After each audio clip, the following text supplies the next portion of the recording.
Hello,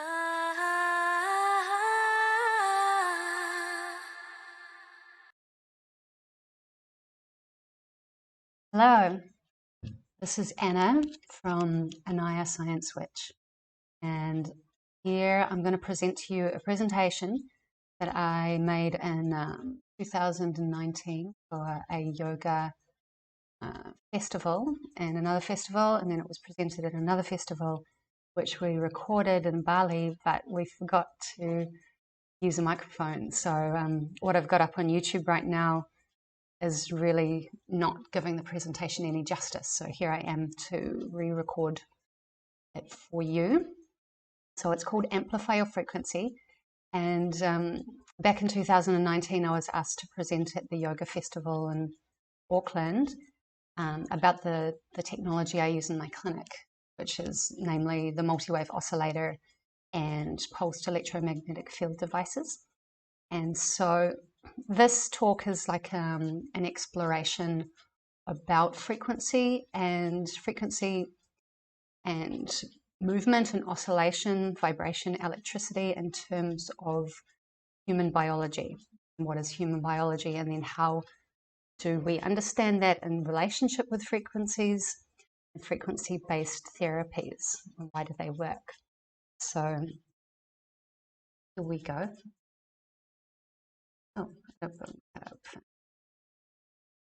So Amplify Your Frequency, created by me in 2019, presented in in Auckland 2 times, 1 time in Bali at the New Earth Festival, and that's my website down below, anaya.nz.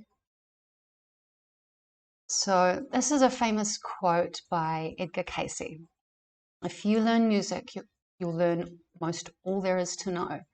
So in this diagram, someone's juxtaposed sine wave oscillations in terms of octaves, and then overlaid that upon chromatic scale of the keyboard, showing that sound frequencies are relating to music, and we are in fact musical beings. Right, so this is an experiment I did do at the festivals. I'm not going to do it now, but I will explain it. It's showing how important salt is in terms of electrical signaling inside a water medium, because humans are made of about 99% of our molecules are water molecules, and that water is a carrier substance for electrical charges. So that's basically what we are, the water and electricity. And that's why all these devices are working for healing. So in this, you'll see here in this image, I watched this, it's a still from a YouTube, and in this teaching, the guy has made a circuit. You can see back here on that dial, it's like a big power source. And then the red wire is connecting into the light bulb. And then the second red wire is connecting into this bucket of water. The water is not actually yellow, it's just the light bulb giving it a reflective color. And at the end of this part of the circuit, he's got a nail. So he's essentially broken the circuit wire, which then connects back the power source. So that creates a complete circuit. And so he's broken the circuit, put a nail on, and then at the other end of the break, he's put another nail on. And these 2 nails get essentially taped to the side of the bucket, and the bucket is filled with distilled water. So distilled water is water that has been evaporated at a temperature to evaporate out all of the mineral content, leaving us just with hydrogen and oxygen molecules. Therefore, it's just a pure water molecule. And in this experiment, he's firstly showing just distilled water, empty water, and then he turns on the voltage, or the power source charge, and no electricity can flow through the circuit when it's trying to pass through this medium, which is distilled water. And then what happens is he leaves the power source active, and then he gets some salt and he tips the salt into the water and gives it a stir around. And as it's been stirred around, suddenly the light bulb starts lighting up. And that's showing us that the salt inside the water medium is helping to conduct an electrical charge. And because salt is made of sodium and chloride atoms joined together as a molecule that we call salt, and what happens when that salt molecule enters water, it splits apart, and that split of the sodium and the chloride atoms create an electric charge. And that's why salt is helping to create an electrical charge, and that's why salt is really important in our diet for helping electricity flow in our bodies. Super cool experiment. I did it with fairy lights because my dad, he helped me make the circuit, and he didn't want me to hook it up to the mains for obvious reasons. So what are we made from? What are humans made from? As I said before, we're essentially made from water. And we're also containing minerals or matter, particles.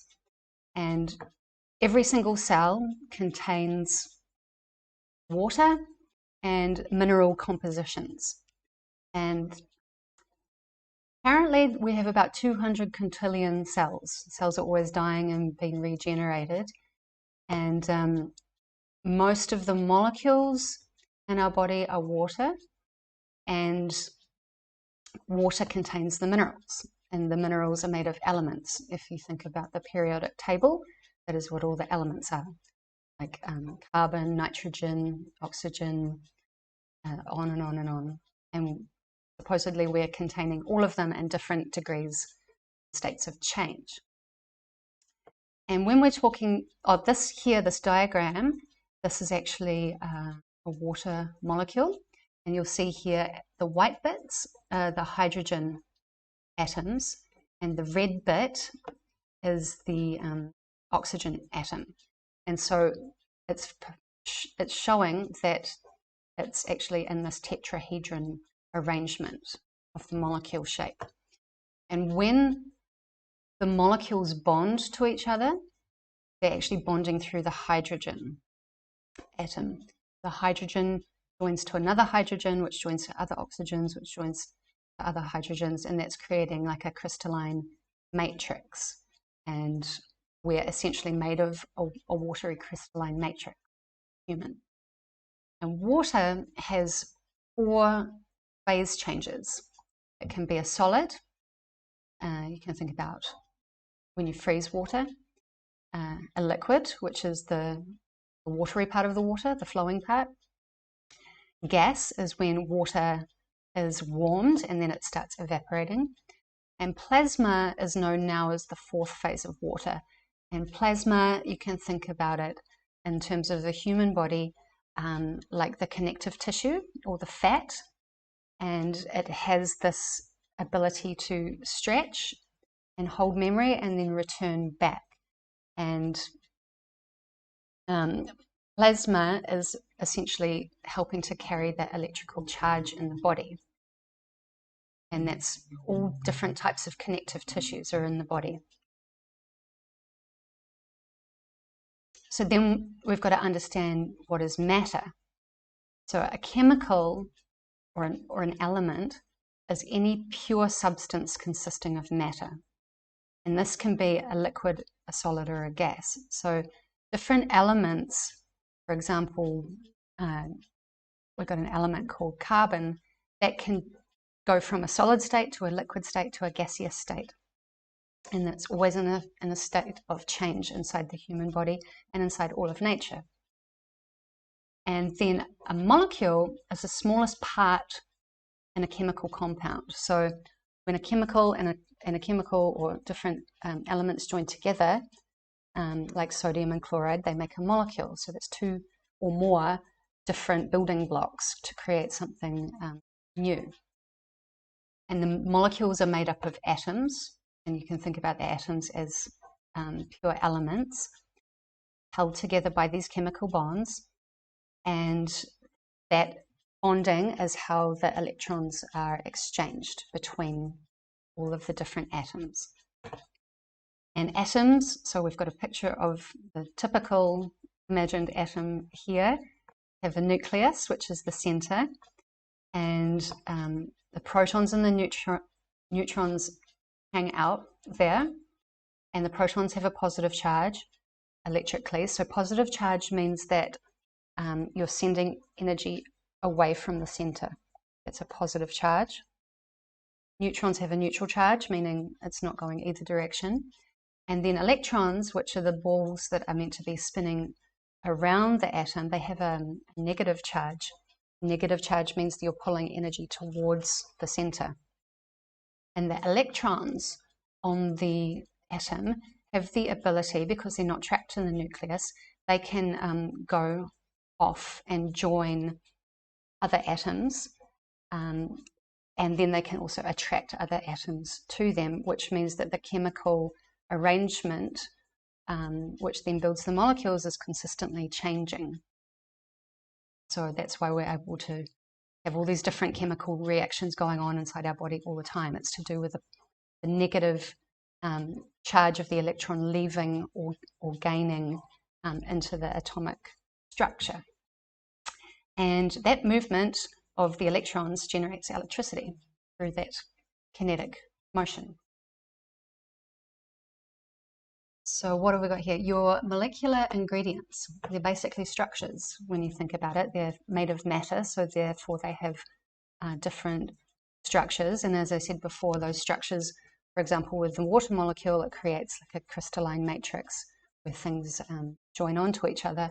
And the more beautiful the crystalline matrix, as in the more geometry it has, the easier the electricity can flow between each molecule. And this chart here, it's a form of a periodic table you might not have seen. It's in a spiral. And this is showing all of the elements.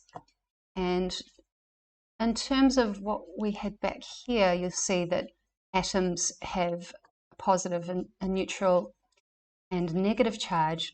We identify different elements by how many protons, electrons, and neutrons they have. So, for example, carbon, it has 6 protons, 6 electrons, and 6 neutrons, and that is what classifies it as a carbon atom. And so all of the different elements have different arrangements of protons, neutrons, and electrons, and that's how we know that they're different elements, different chemicals, different forms of matter. And then different molecular ingredients will produce different types of cells capable of different types of functions. And they will also produce different types of movements or physicalities based on those structures, or they will produce different outputs in their frequencies. And no one cell of all of those 200 quintillion of them is alike. Just like all of the humans in the world are humans, but we're all different. It's the same cell and inside of cells. So you can imagine the Earth is a macrocosm containing all of these little humans that are little cells. And then the body is an Earth containing cells, which are like little humans that are all slightly different, but we're all essentially made of the same structures. We all have bones, skin, organs, la-di-da.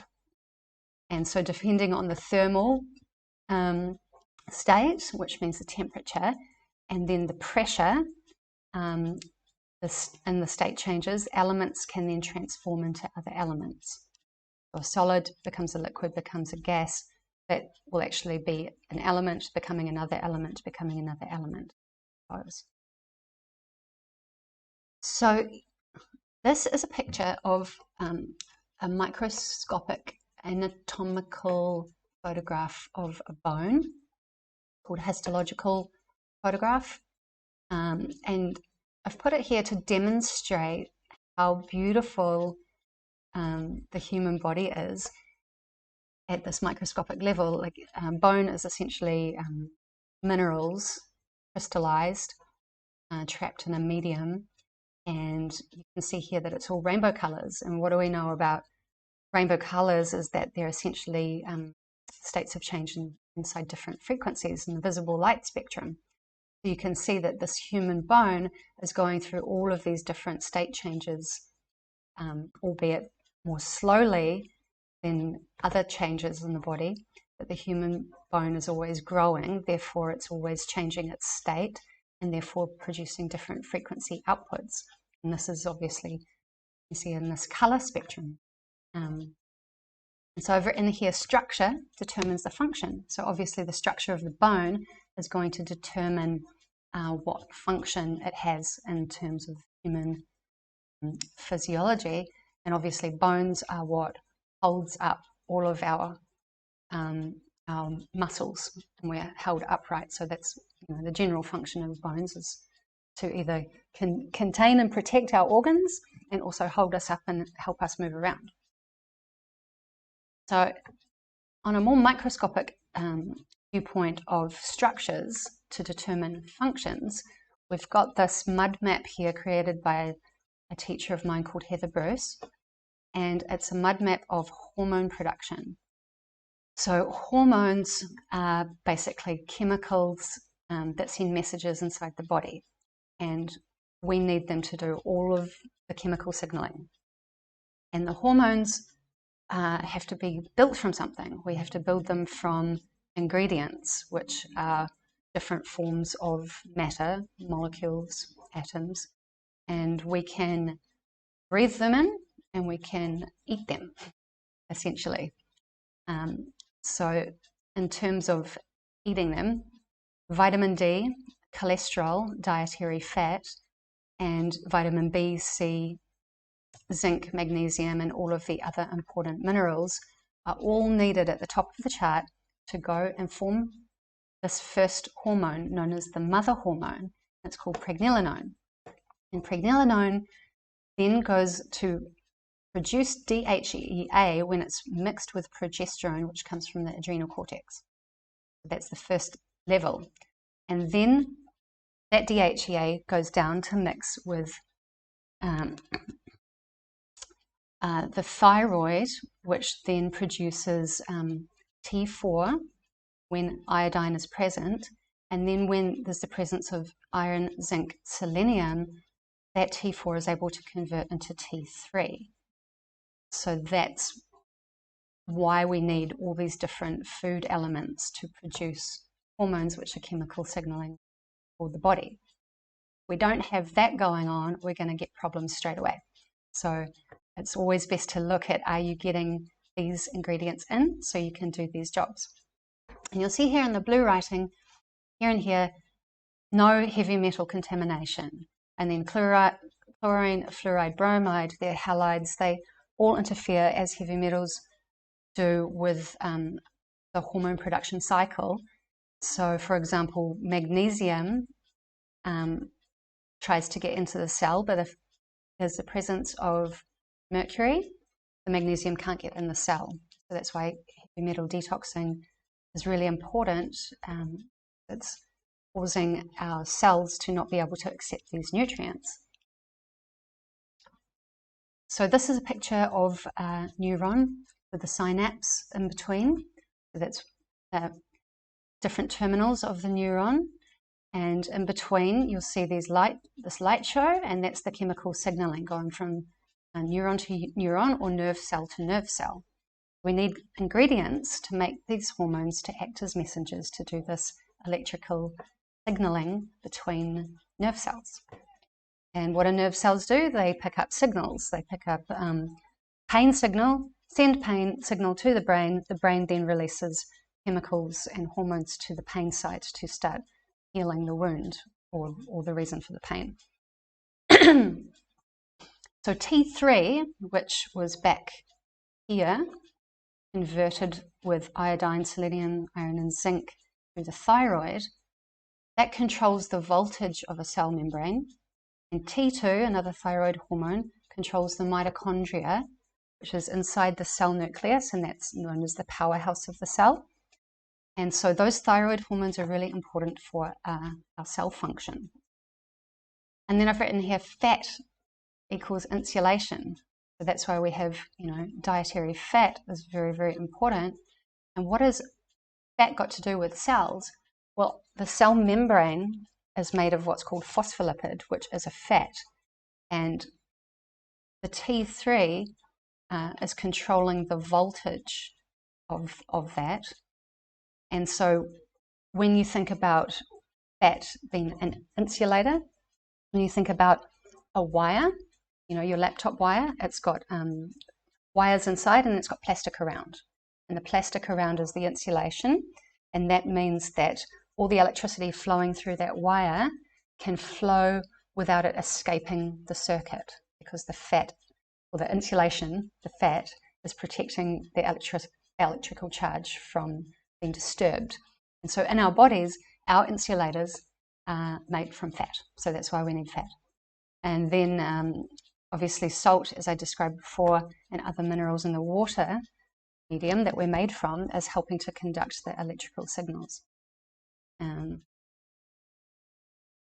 So what is energy? This is an old drawing of my blackboard when I was actually creating the presentation, where I'm like breaking down all the terminology to understand what I'm talking about. What is energy? Energy, when I looked it up in the computer, it was described as the ability to do work. So in Chinese medicine, energy, you could call it qi, and there's different types of qi. We have food qi, air qi, vital essence qi. It's all differentiated depending on how we put it in. If we breathe it in, we eat it, or if it's already held within our DNA memory as a program. So energy is the ability for our bodies to do work. Can neither be destroyed or created, because energy is always transforming itself. It's always going from one source to another source.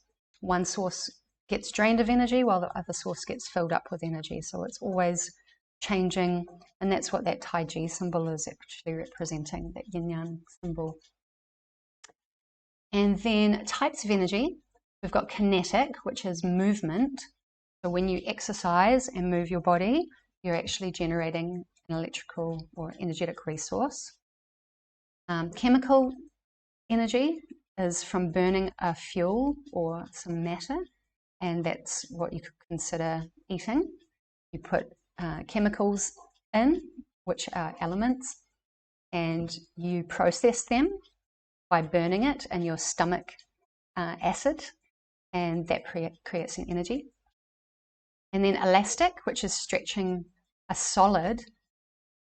That's quite interesting, stretching a solid, because bones, I mean, nothing is ever dense, but bones are the most dense part of us. And when you think about bones containing crystalline matrices, and when you stretch those bones, there is a form of probably what I'm theorizing is a piezoelectric release from that squeezing of the bone. And then radiant energy, which is coming from a light source, and then thermal energy, which is coming from a heat source. And then what is potential energy? Basically stored energy within a force field. So potential energy is a resource, but it hasn't done anything with itself yet. It hasn't gone anywhere. And all electrical energy is potential energy that has been converted, which means that potential energy, once it gets converted or transformed or changed, it then starts moving, and that is what electrical energy is. It's flow of potential energy released. And then we've got this term voltage, which is a measurement. It's a measurement of electric potential energy. So it's the potential stored energy that hasn't been released yet. And then electrical current, that's the flow of the movement of the electrical energy from place to place. Okay, so George Lakovsky, he is the inventor of the multi-wave oscillator, which I'll talk about later, which is one of the devices I use in the clinic. And he wrote a lot of stuff. And in terms of this diagram, he's showing what we've got here down below is the ground, and then up here we've got the atmosphere, the sky, and then we've got a lightning bolt coming down and a fissure in the earth, and then on this side we've got sand, this side we've got clay. And what he's basically saying is that different types of earth have a different charge. So a sand type of earth has a negative charge, which means it pulls energy towards it. Excuse me. Which means that when you go to the beach, you're actually standing on sand and you're pulling energy towards your cells. Therefore, you're recharging your cells. And if you live on clay type land, it's got a positive charge, which means it's sending energy away from the land, and therefore if you're living on that land, it's sending energy away from your body, and your charge in your body will start going down. And that's why people that live on clay land are actually more prone to illnesses or their immune system getting depleted. So he's got a quote here: every living cell draws its oscillatory energy from the field of secondary radiations resulting from the ionization of the geological substances of the earth by the cosmic radiations, which is atmospheric energy. So it's telling about the atmospheric energy having the influence on the earth and vice versa, and that creating our atmosphere.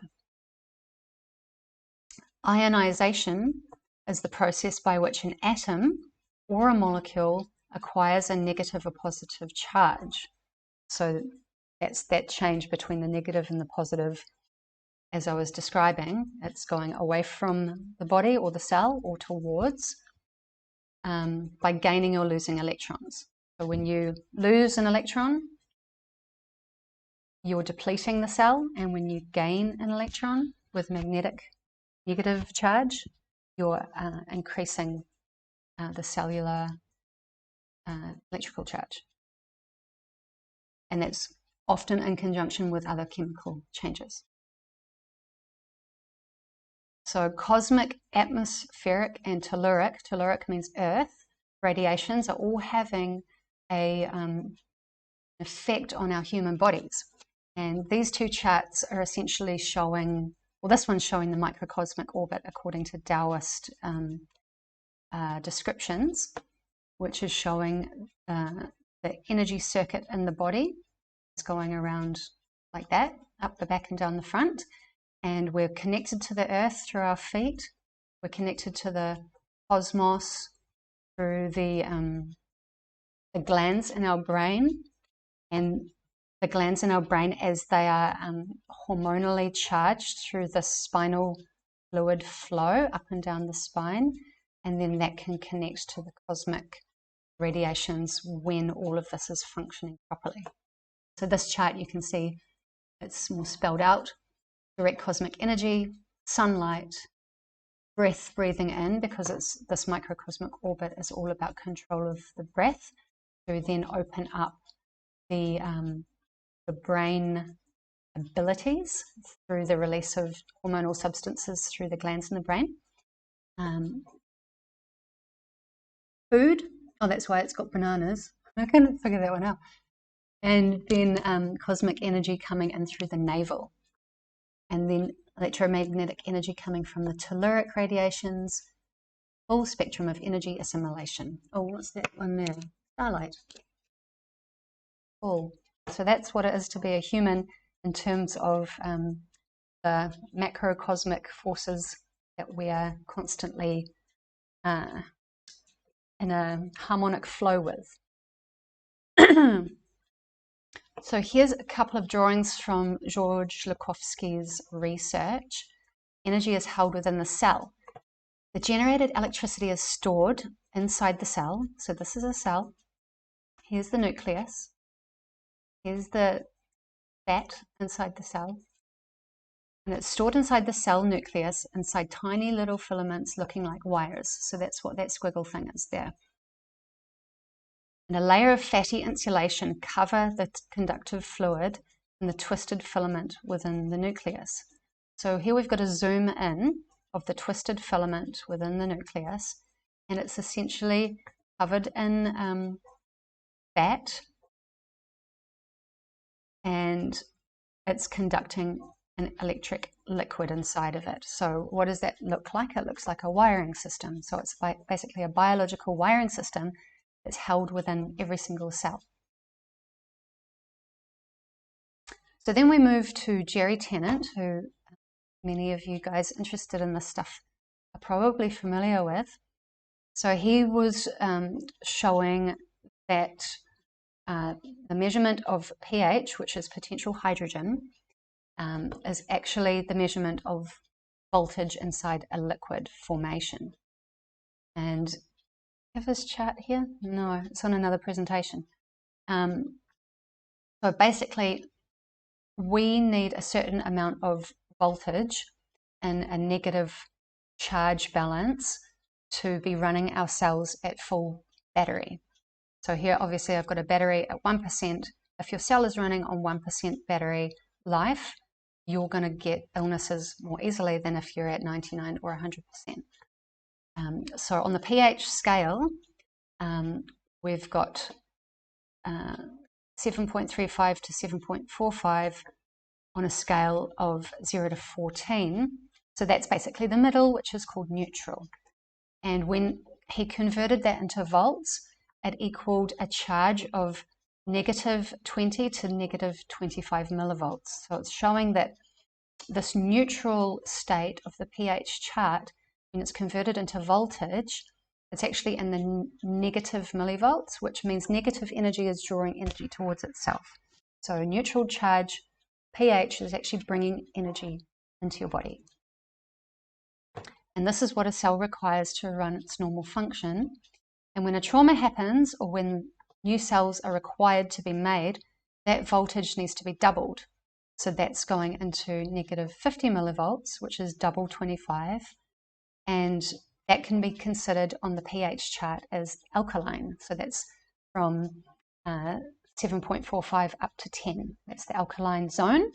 And if you're eating a more of an alkaline diet, you're actually helping to charge yourself voltage-wise.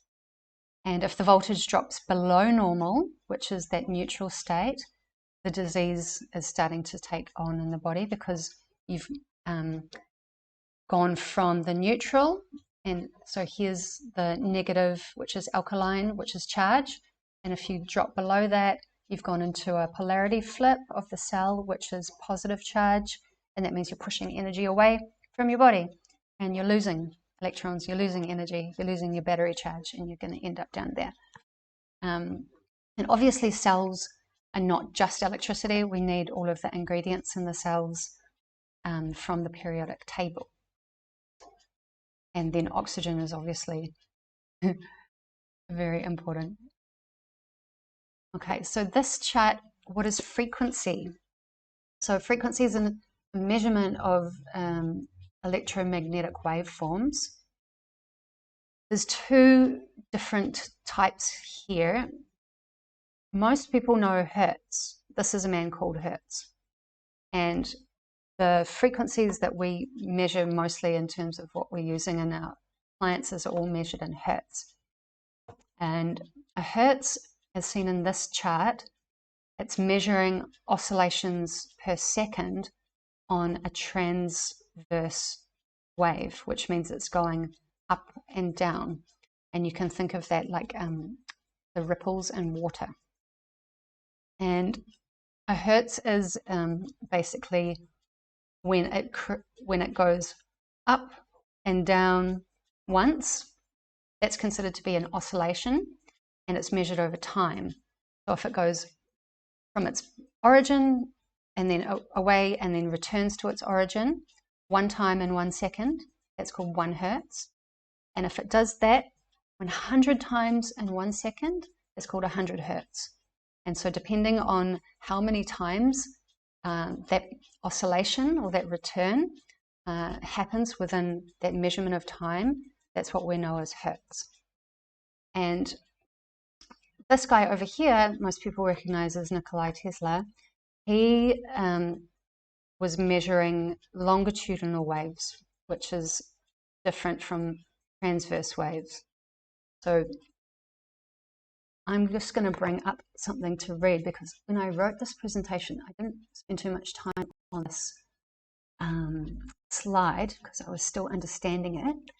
So I've got a different, I'm just reading from a thing on YouTube, no, on Google. The difference between longitudinal and transverse waves. Longitudinal waves are those waves in which the particles of the medium move parallel to the propagation of the wave. For example, sound waves are longitudinal waves. Transverse waves, so that's back to the Hertz, are those waves in which the particles of the medium move perpendicular to the direction of the propagation of the wave. For example, the ripples in the water. And so difference between longitudinal and transverse. Longitudinal, the medium moves in the same direction as the wave. And in transverse, the medium is moving perpendicular to the direction of the wave. Longitudinal acts only in one dimension. Transverse acts in two dimensions. Longitudinal, the wave cannot be polarized or aligned. And in transverse, the wave can be polarized or aligned. So polarized means switching the negative and the positive. Longitudinal waves can be produced in any medium, such as gas, liquid, or solid. And transverse waves can only be produced in solid and liquid surfaces. And then longitudinal waves are made of rarefications and compressions, which basically means compression is contraction and a rarefication is expansion. And that's losing density, and that's becoming more dense. And then transverse waves are made of troughs and crests. So still a little bit on that to get my head around, but it's fun. So in terms of what we'll continue to discuss here, we're going to be looking at Hertzian waves, because that's what some of these electrical devices are using. So frequency measured as oscillations or cycles per second, which I described just before as how many times in 1 second does it do a return to itself. And another example of that is when you pluck a guitar string and it goes boom, boom. That's an oscillation. And you can see it's all shown in this waveform pattern. So this waveform pattern here, it says 4 cycles per second. So it's got quite a wide wave. And then when it goes up to 12 cycles per second, it's getting shorter and faster. And then 36 cycles per second, which is 36 hertz, it's getting more closer together like that. So that's how we're able to look at the changes in the waveforms. And that's measured as hertz, which is to do with time over distance. And then this is a breakdown of frequency units. So 1 hertz, and then 1,000 hertz is kilohertz, million is mega, billion is gigahertz. And so when we go on, when I get into the Wi-Fi stuff, this will be important to remember. So this is just showing us waveform movements. Is obviously, this movement is the sine wave, which is what nature is producing. But there are other different types of waves, especially in music, square waves, sawtooth waves.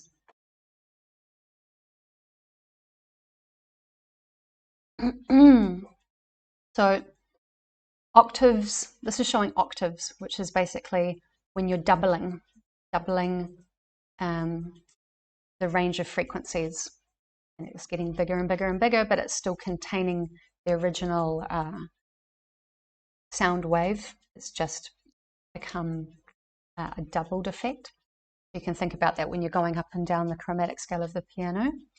And it's showing that this waveform, nature, it does not produce straight lines, it's producing the sine wave. So that's what's beneficial to the human body in terms of being in harmonic resonance with nature. Although some of these frequency devices, they do use sawtooth waves or square waves to do different jobs. For example, in the healing technology, if you want to break something that's pathological and you don't want it to be there anymore, you could use a hammering effect of a square tooth wave or a chopping effect, sawtooth wave, and that's actually going to break up the stagnation that you want to move on. So you can think about it as sine waves are supporting, and the sawtooth waves or the square waves, which are kind of like a binary on off, you can think about that as a digital signal, which is actually producing like a jackhammer effect on the cell, which causes cellular oxidation and lowering of the function of the cell. And so here we're talking about Schumann resonance, which is measured at a fundamental frequency of 7.83 hertz. So when you think about what we've just looked through with those oscillations per second, 7.83 hertz, that's very low, right? So that chart there, we're still down here in hertz. We're not up to kilo, mega, or gigahertz. Gigahertz is what microwave frequencies, or mega and giga microwave frequencies are operating in, which is cell phones. So nature is doing a lot lower than that. So here we've got the Earth, and then we've got what's called the ionosphere, which is between the Earth and the cosmos. And it's showing that the Schumann resonance is basically occurring when the cosmic radiations are interacting with the Earth, generally through things like lightning and electrical events, and that produces a Schumann wave, and the lowest part of that is 7.83 hertz. And then I've got down here that it's actually going at measured points 14.3, 20.8, 27.3, 33.8, and then returning back down again. But we do know now that the Schumann resonance is actually changing a bit more dynamically than that, probably due to all the solar radiations, Earth changes, HAARP machines, chemicals, toxins. Yeah, it's just a bit of a soup. Oh, and all the radio signals and Wi-Fi in that mix as well. So Schumann, basically, he did an experiment where he got some students and he put them in a place where they were cut off from the Schumann resonance, the Earth natural resonance. And very, very quickly, within a few days, those people got very depressed when they were cut off from the natural Earth rhythm. So it's quite important for us to be in harmony with that. But right now, we've got a lot of things blocking us from accessing that nature, because we've got concrete below, wires under that, tunnels under that, and then above we've got power lines and all the stuff in between. So it's getting a bit more difficult to just be in that original nature frequency. And so this is another example of frequency measured normals, which is in the brain waves. We've got the beta at 14 to 30 hertz, which is when you're awake, normal, alert, and conscious, which is what I'm doing right now. And then alpha, 9 to 13, so that's going a little bit lower. Physically and mentally relaxed, awake but drowsy. So you might be daydreaming or wanting to go to sleep. Delta, getting lower at 4 hertz.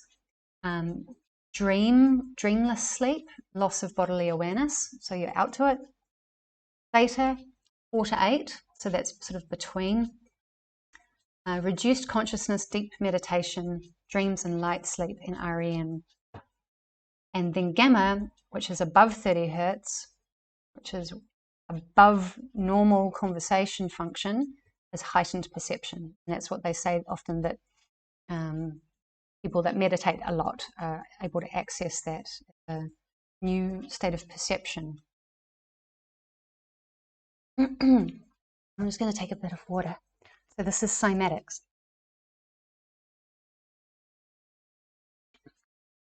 So cymatics is the the visual representation of matter affected by vibration or sound.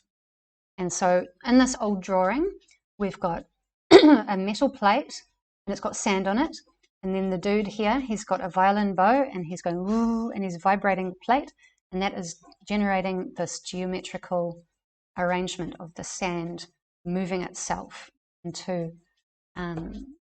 what the wave of the sound looks like. And here's another guy doing it in a more modern way with a keyboard, and it's basically, yes, what I just said, vibration of matter producing a visual of a sound wave. So here's some cymatics of water vibrating, and this is really good to understand when you know that you're made of water, and so everything that you say or hear or move, you're actually moving with a vibration, and you're moving the water molecules inside your body, and that's producing all of the time these different state changes in this water matter substance. So, you know, when you think about what's the frequency of a human body, it's all the time always changing. It's always changing. But if you are continuously thinking or talking about one certain frequency thought, you would be in more of a resonance with a certain type of frequency. So if I'm always thinking bad things and watching horror movies and just, you know, lower, more depressing kind of things, the cymatic would look a certain way more often. And then if I'm thinking happy thoughts, I'm doing happy things, I'm watching happy things, then the imagery would be different, and that would be like what is occurring more often. So you can think about it like that. And then we've got proof that the ancient cultures knew about this too, which is what we are only just rediscovering. This is an ancient Sumerian carving showing the god. He's big. That's not a god. He's small. And then there's this disc which is producing this formation here, which someone has produced exactly with a cymatic vibration. It says 5201 hertz. It's not.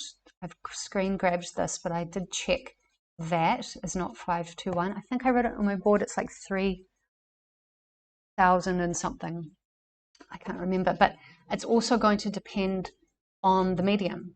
So that medium is water, that medium is metal with sand. So if I vibrated 5201 hertz in a sand medium on metal, it would produce something.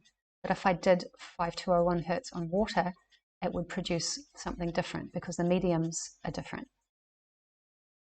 And here's some other examples of potential cymatic secret coded knowledge. And we've got it in, you know, church windows, family crests on, you know, different traditional cultures all over the world, different armor. It's everywhere you look once you start seeing it. And what it is it's always producing these cymatic patterns. So what did they know? We don't. And then this is someone doing different tones. I think the medium here is water. It's a liquid. And you can see all the different expressions of frequencies and different patterns. So every single tone, you know, you've got the chromatic scale of the piano, and you've got different scales. Different cultures use different numbers of scales with different tones. And every single tone can be represented as a visual pattern. And here's someone else's interpretation of matching tone with the frequency, with the tone on the keyboard, with color vibration at different volumes and decibels. So once you get into it, it's not quite as simple as it might seem. And so here's another example again, a different tone, a different sound, different structure is going to produce a different pattern. We've got these different frequencies producing different patterns, and then these are different frequencies producing different patterns, but it's inside water.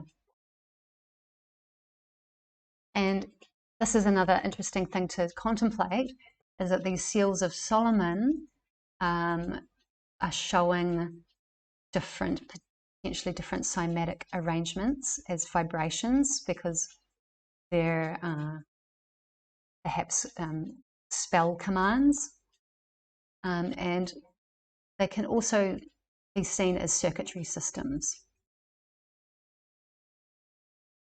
So this guy, I researched him back in 2014 when I was looking into using tuning forks for acupuncture needles. So when you think about it, a tuning fork, that's got two prongs at the top and one at the bottom, and when you ring the prongs, it vibrates and sends that vibration through the prong at the bottom, and whatever that's touching, it will start vibrating that. So you can use them as acupuncture needles without puncturing the skin.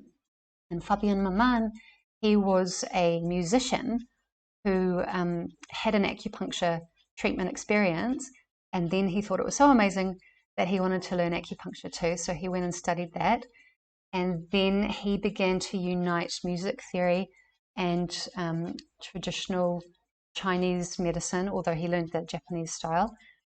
He united the two systems together to show the different correspondences between Chinese medicine, acupuncture, and music. And so what we're seeing here is one of his famous experiments that he did on live human cells with Kirlian photography. So Kirlian photography is measuring the light emissions that come off a vibrating cell or vibrating matter.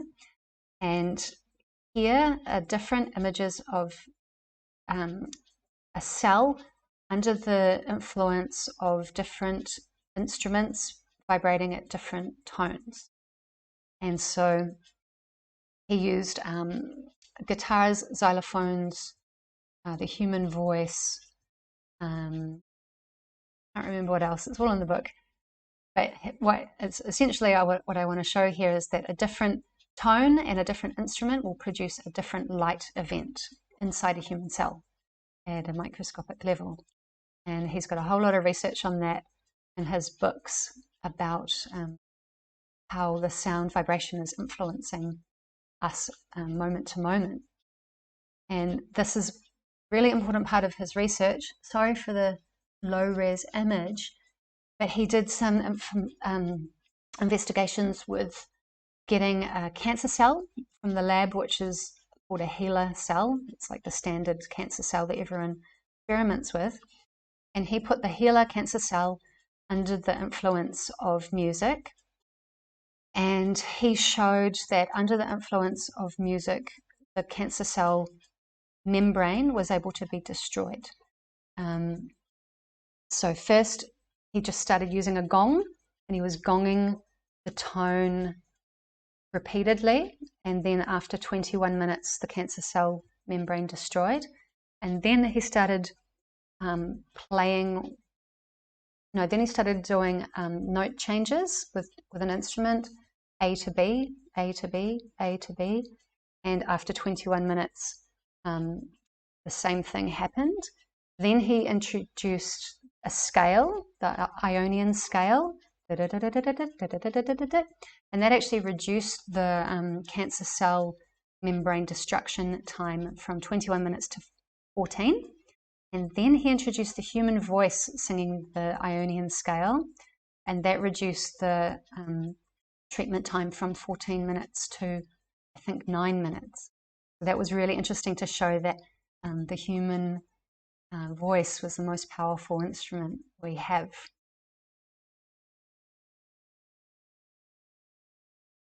So here's George Lakovsky, famous Russian scientist that invented the multi-wave oscillator in Paris in the early 1900s. He worked on the violet ray in the late 1800s. So you can see him sitting there.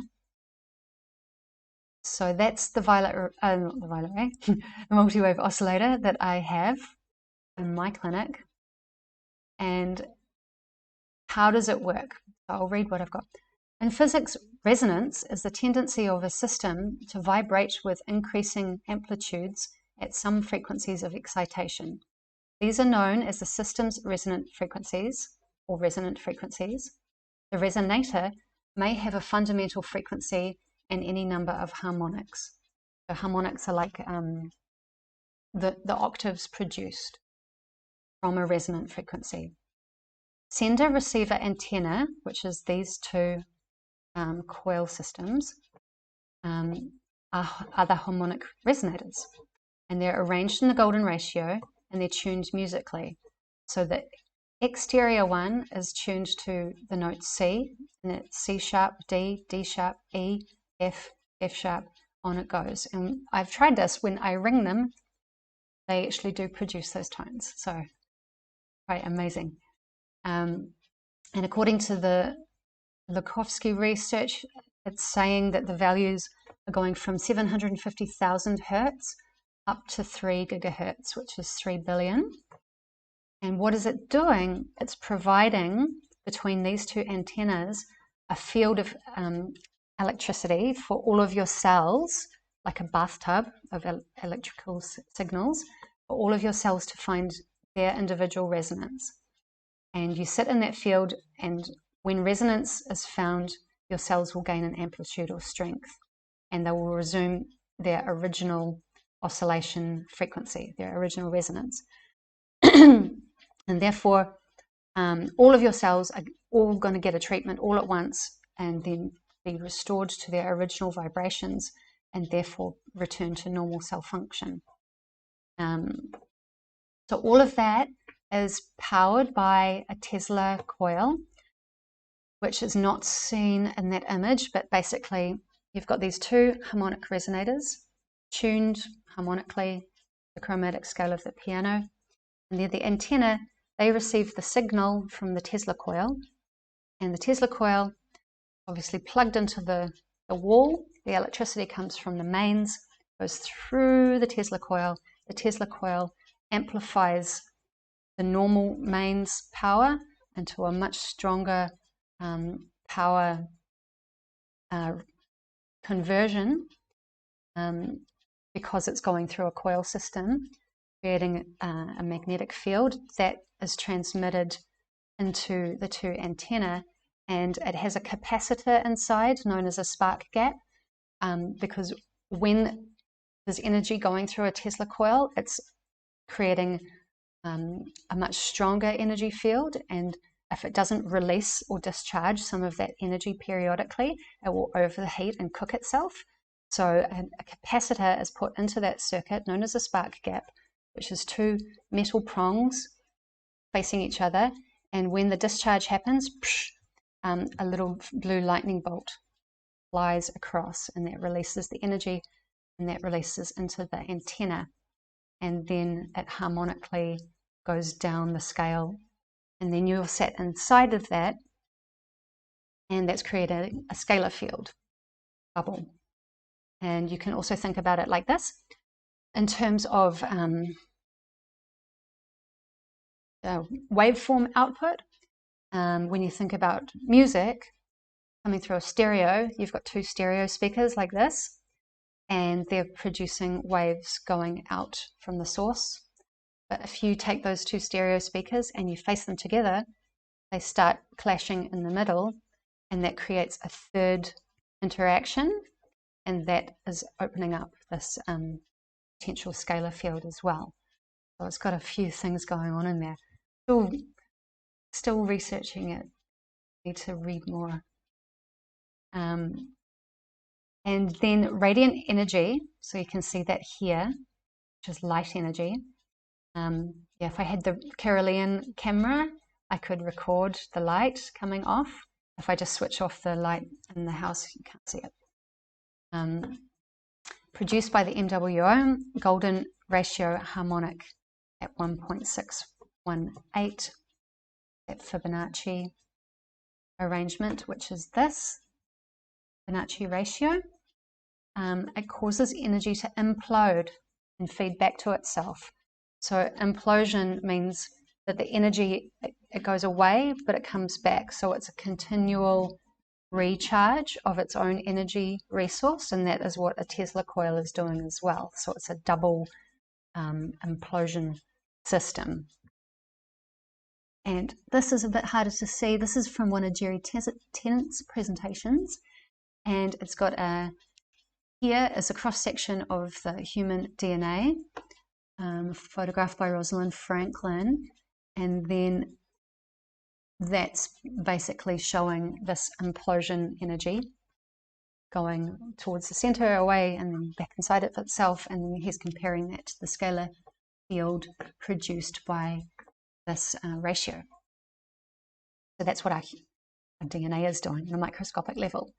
So that's why this multi-wave oscillator is actually helping to change our DNA. They do say it's anti-aging. They do say it can regrow telomeres, which is basically the end of the chromosome. You can think of like it's got a little cap on the end, like a shoelace, protecting the chromosome inside the DNA from fraying or breaking down with aging, and the telomere protects that. But as we age, the telomere actually breaks down, and that's called aging. But the multi-wave oscillator and these scalar field devices are actually helping to make the telomere grow back, which means we're growing aging in reverse. All right, so art by Alex Gray. He is a fabulous painter that is able to produce these really anatomically correct images of humans. And this is a human showing chakra point systems, which are where our endocrine organs live. And he's showing the white lines with the dots, that's the acupuncture meridians. We've got the yellow ones, which are the nerves, and then the blues and the reds, which is the veins and the arteries, and then the radiant light that our electrical energy system is producing, and then connecting out with all of the cosmic radiations and all of that honeycomb stuff, which is probably plasma, cosmic plasma. So here we're going to go into human circuitry systems. So meridians are facial lines, not face, but fascia as in connective tissue, which is the fatty stuff under the skin. And that's what is shown here in this picture. That's from a video, you can see it online, called Strolling Under the Skin by this scientist, French person. I don't know if I'm going to pronounce it right. Gumbitu. And they had an amazing documentary, Strolling Under the Skin, where they put a microscopic camera inside a live human, showing how the connective tissue plasma phase of water is behaving, and it's stretching, and it's contracting and expanding, and it's carrying light and substances through it. And so when you think about that in terms of the human body, we've got these what they call facial lines, which acupuncture muscle meridians are based on, and it's showing that there's the different planes where the muscles connect into different muscles, and that when they move, that is actually the signaling system under the skin, where all of the electrical signals are traveling through fascia. Because the fascia, obviously, it's looking a lot like water in the plasma form, and water is made from hydrogen and oxygen atoms forming the water molecule. And I don't have the study in this presentation, but there's a study by a woman called May Wan, and she shows that because the acupuncture meridians flow in one direction, lung goes from the lung down here to the thumb, the large intestine joins on, and then it comes up through here, goes to here and into the internal organs. So the meridians are flowing from the internal to the out, and then the out to the in, and then the up to the down, and the down to the out. So it's this as above, so below, as within, so without kind of tidal system, which is our water flow system of our meridian system. And she was showing in her study that the hydrogen bonding, so when We've got water molecule, hydrogen, hydrogen. When hydrogen bonds together, that creates a superconductive highway for electrons to flow through in one direction. And so when the electrons flow through in one direction, following an acupuncture meridian, which is a one-directional pathway, that is occurring because of the hydrogen bonding, which is water molecule transferring electricity inside the body, which is fascinating. I love it. So here I've got a picture of a wire. It's from an Apple charger, whatever, computer. Muscles are wiring systems connecting to the internal organs. So this is something obviously I learned from Jerry Tennant. And it got me really thinking about the actual anatomical structure. So when you see the anatomical structure of this is actually a wire. It's got the plastic on the outside, which is the insulation, which is the fat.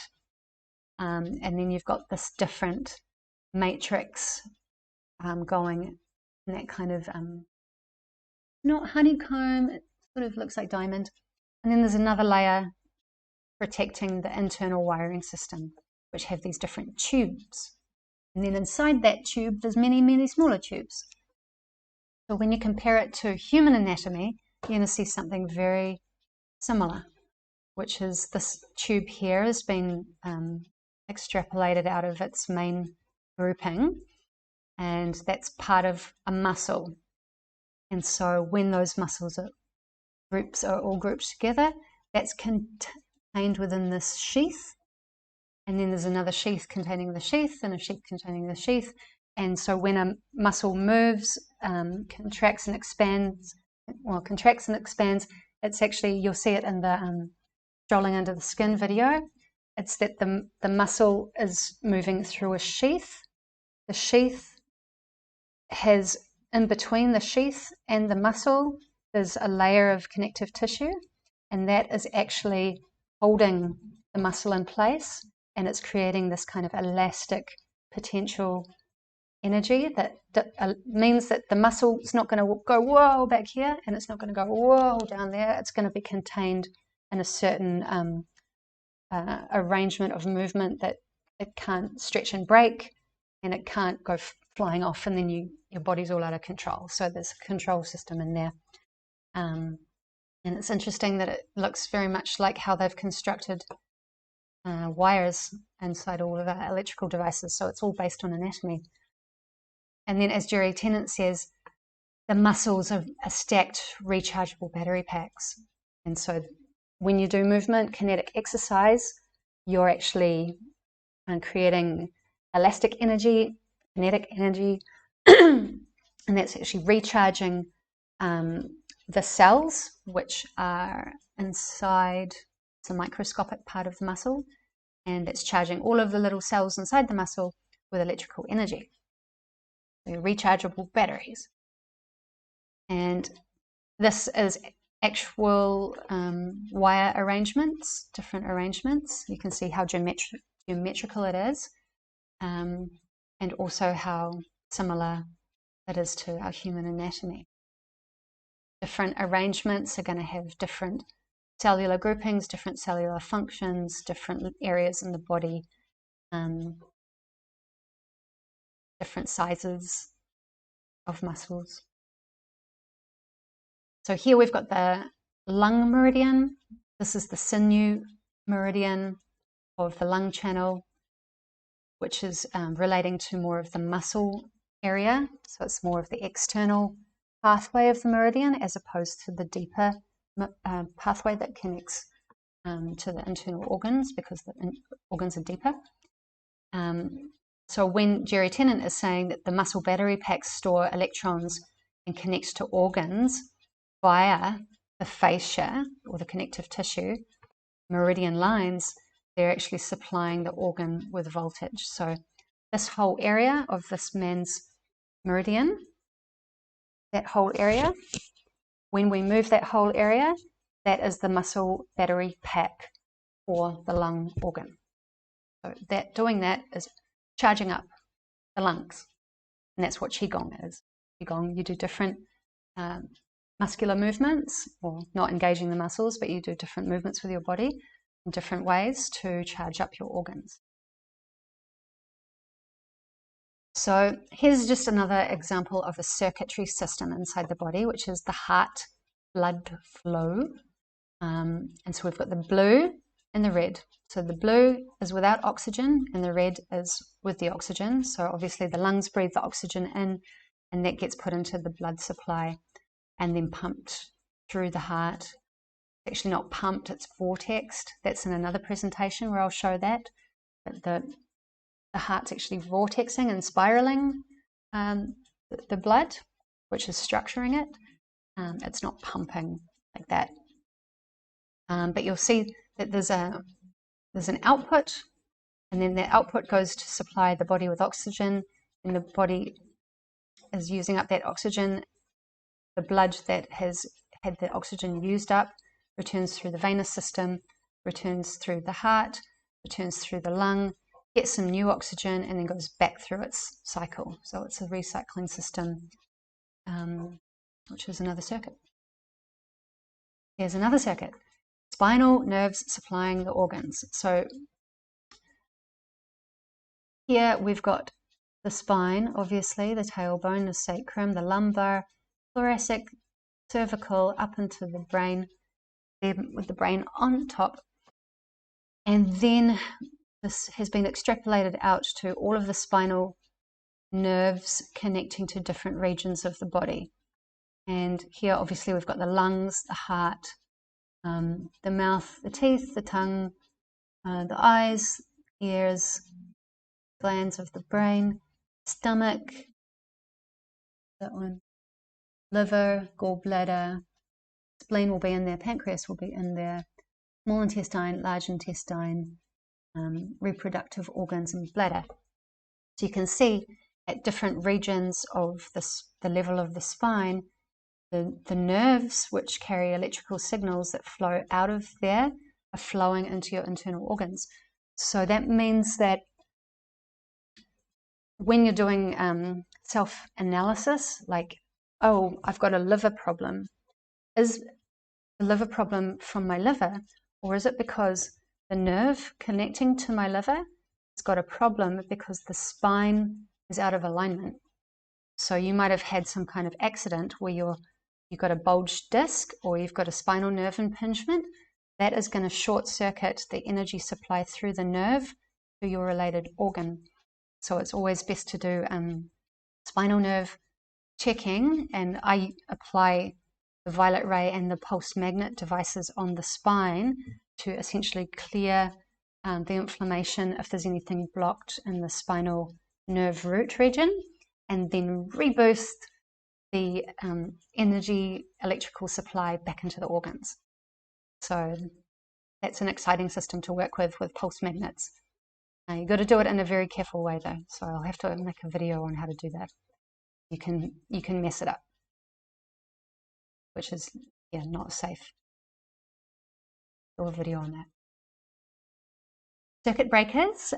So spine. The spine obviously is in the middle and the brain's on top. And what's in the middle is your teeth. So this is learnt from Jerry Tennant as well, that the teeth, he likens them to the circuit breakers of the circuitry wiring system. And we know from Chinese medicine that every single tooth relates to a different internal organ. And it's above and below is a mirror. It's the same. So these first 4 teeth here, it's actually going to your kidneys and your bladder. And then the next one's out is your liver or bladder, which relates to your eyes, which is a correspondence in Chinese medicine. And then the next 2 out from there is your lungs and large intestine, which are paired meridians and organs in the Chinese meridian system, same as the kidney, bladder, liver, gallbladder.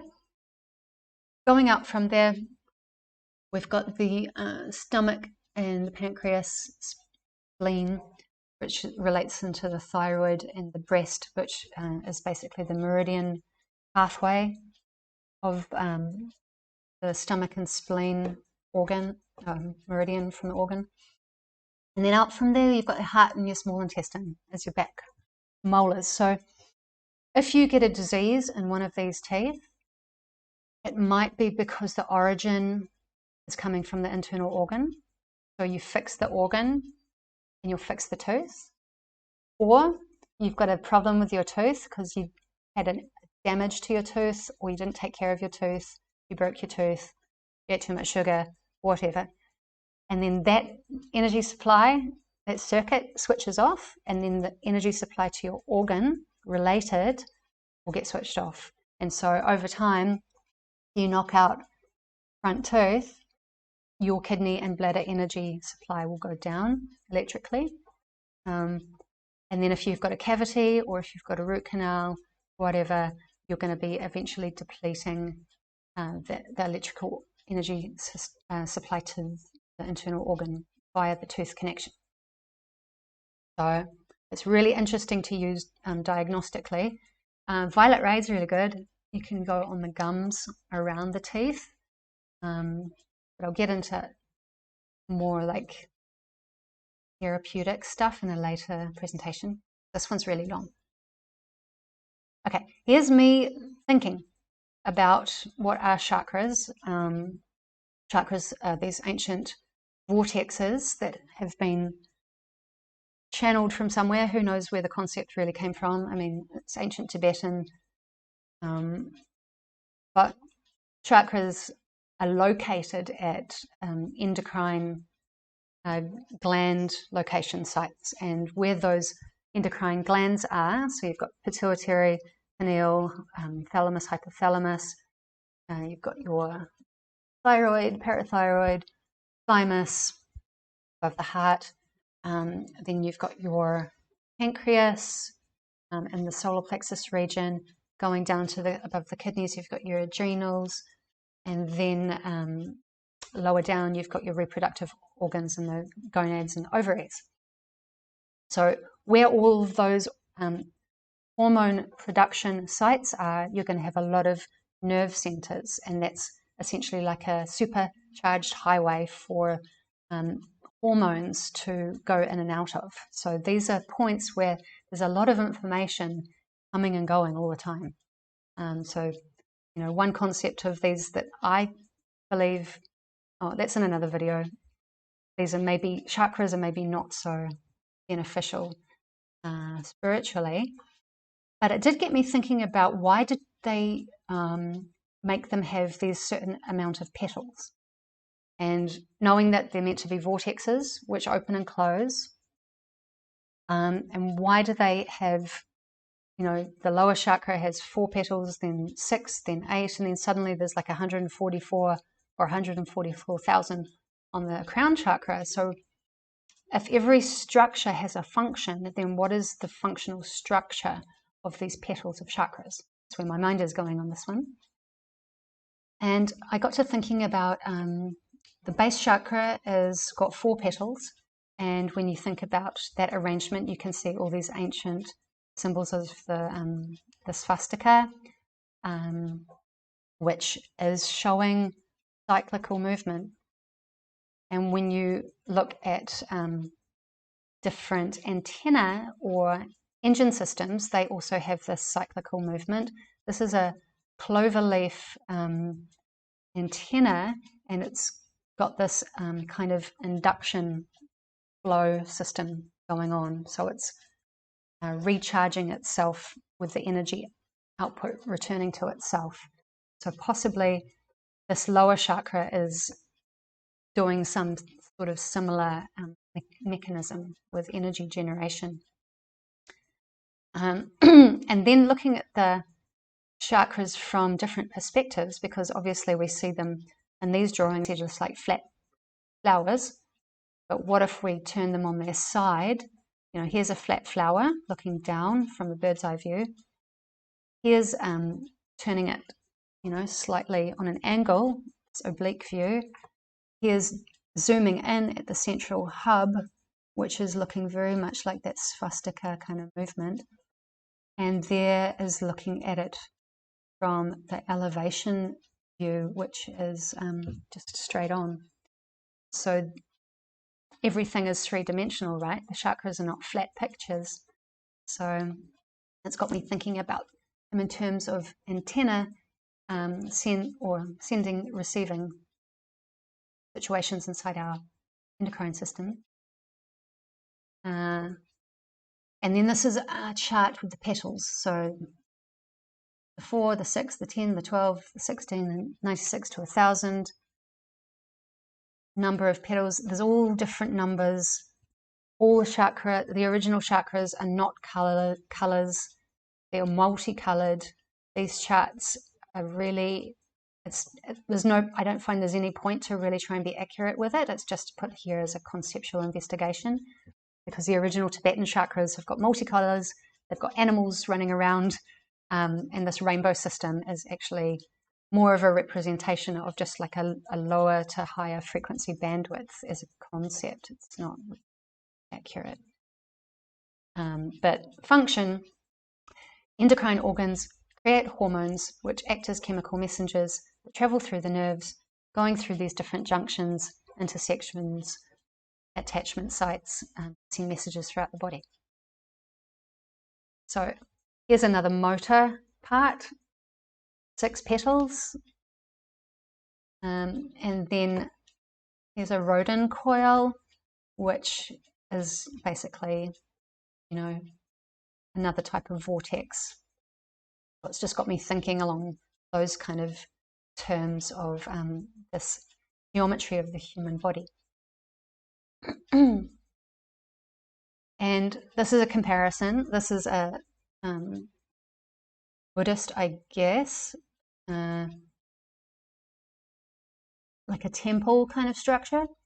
And you can see that it's got its base, and then it's telescopically getting smaller and smaller as it goes higher up from the earth to the heaven, from the low frequency to a high frequency, but it's also kind of showing a progression and a motion, and it's telescoping itself.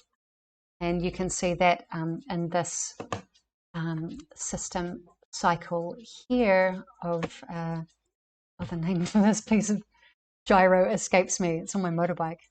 And the disc in the chain. You can see how that's a telescopic situation. So I'm just fascinated in investigating like the motor mechanics of the human body. And this is a question of, on this chart it says 96. On some charts it says 2 petals. So this one is investigating the 2 petal system. If we've got a spinal column coming up, and then we've got a dipole antenna running through the pituitary and the pineal gland in the brain, connecting to the cosmic energies.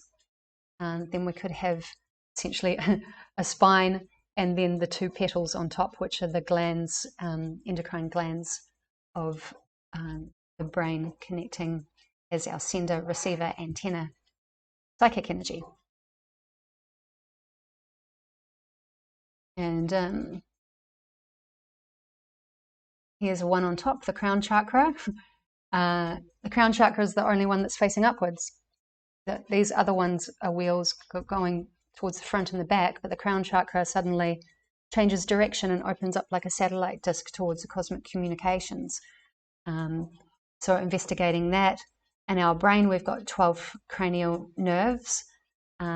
So, 12 12s are 144. And then the Fibonacci, the 12th turn on the Fibonacci spiral is 144. So there's some interesting mathematics behind that petal number, which, could be to do with the brain anatomy, the nerves inside the brain as a wiring system. And then the Fibonacci, obviously, is the spiral motion that flows through every expression of life.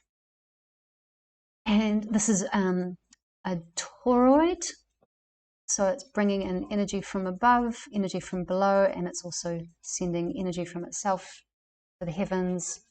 And so it's always a 4-vector directional system. As above, so below. As below, so above. As within, so without. As without, so within. So bringing us to polarity, positive and negative. Attraction of magnetic fields. So this is showing a toroid donut on its side, and as I just described, so this energy, this diagram is showing energy coming in and it's flowing out, and as it flows in and out, it's actually, when it's contained within the magnetic field, it actually is pulled back in to the north-south polarity rotation, and then creating an inductive force, which is a self-recharging mechanism. So electrical flow flows through, and then when it's in the toroid structure, it's producing a magnetic field, and that's essentially what a Tesla coil is doing. So I use this as an example. If I wound a wire all around this like a slinky, and then I ran electricity through that tube slinky, then out the top it's producing a positive charge, and then when it comes back in, it's the positive charge is going in as it's trapped in the magnetic field that it produces, which is a negative charge. It's actually inducting back into itself, which is a self-recycling system of energy. So this is showing positive and positive repel. You know that when you put two magnets together, they'll fly away from each other, and then positive and negative are joining or attracting. And so this is a solenoid, which is what I just described as part of that Tesla coil, which is like a slinky. One, if you think about it in terms of a wire, one end is drawing in and one end is putting out. And then the vibration that coil in its spherical shape is putting out in 360 directions is a magnetic field, which then draws energy back to itself, which then keeps the cycle circuit going. In this picture I really like because it reminds me of the human spine and the spinal fluid flowing through it. And the human spine is essentially a stacked up system of donuts. I'll show that soon. And so solenoid, obviously it's one tube. And when you join the end of the tube to the tube, you get a toroid. Solenoid, toroid. It's just joining the ends together. And that is essentially maximizing the electrical flow induction. So you're not losing it. All that extra that was flowing out the ends here and here, that's now contained and it's not flowing outside of itself anymore. So that's like a perpetual energy system. Water time.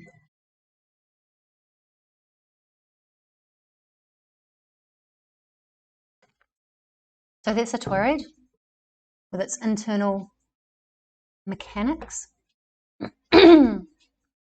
So this one is like, actually someone did it with wires.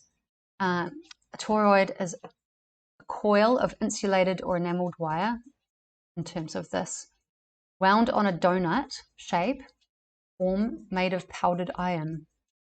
Toroid is used as an inductor, which inductor means you bring back used energy back into itself so you don't waste energy, in electronic circuits, especially at low frequencies where comparatively large inductances are necessary. Toroid has more inductance for a given number of turns. So turns means how many times does it go around the solenoid. And when you join the solenoid to the solenoid, it actually twists the whole thing into this. Toroidal coils of a given inductance carry more current than a solenoid coil of similar size because larger diameter wires can be used and the total amount of wire is less, reducing the resistance. So resistance means electricity is trying to flow through and the resistance is something that's making it stop. The advantage of the toroidal shape is that due to its symmetry, the amount of magnetic flux that escapes outside the core, the leakage, is low. Therefore, it's more efficient and radiates less electromagnetic interference. Thus, a toroidal inductor transformer radiates less electromagnetic interference to adjacent circuits and is an ideal choice for highly concentrated environments. So here's two adjacent circuits, and I always like to think of it as like, you know, your toroidal auric field, your force field, is able to sense something coming before it touches you, and that's why we're not bumping into each other all the time. And that's why we're able to sense someone from a distance. They're two circuits interacting. So human anatomy-wise, here is a solenoid, here is a toroid, here's a bunch of toroids stacked in a solenoid. So here's a very interesting electrical inductance energy-saving structure. And the function is holding us upright, and the function is flowing cerebrospinal fluid through nerves that come out of the spine and into the brain. So stacked toroids producing different waveforms. So in the spine, you've got big bones going to small bones. And some people have measured, or like to think they measured these frequencies at different bones producing different frequencies, but it all depends on the tuning. So, you know, if you're using 432 or 440, then you're going to get a different, measurement. But the overall picture is to think about it like a small bone will produce a higher frequency, and a low bone, because it's more dense, will produce a lower frequency or a bigger waveform, or the electricity that transmits out of it will have a lower vibration because of its density or its size, both together. So yeah, literally humans are a literal standing wave that can be producing different harmonics. So here we've got neural wiring system. So as I described before, here's the human brain, here's the spine, here's all the nerves that come out. So that's a look at a wiring system there. Then this is a beautiful imagery, Corpus Callosum, of an MRI scan. This is very, very fine filaments of the structure of the corpus callosum, which is basically, here's the midline of the brain, and joining the hemispheres together on the inside is this corpus callosum. So it's kind of like a thick band of tissue, and it's joining the left and the right hemispheres of the brain together. So that's essentially what's at the very top of the spinal column. And then when you think about the brain and the two hemispheres, you could compare it to this chart, which is showing electrical magnetic fields. So here would be kind of the spine, the hollow space, and then the, let's see in here, toroidal field coils. The coil system is the blue, and then that's the positive and negative electrical flow system going in and out, positive and negative ends of the battery. And then held within that is the spiraling magnetic field, and then inside of that is plasma inside that circuit. I can't remember what that circuit is pulled from, but it's, yeah, interesting to think about all these different movements.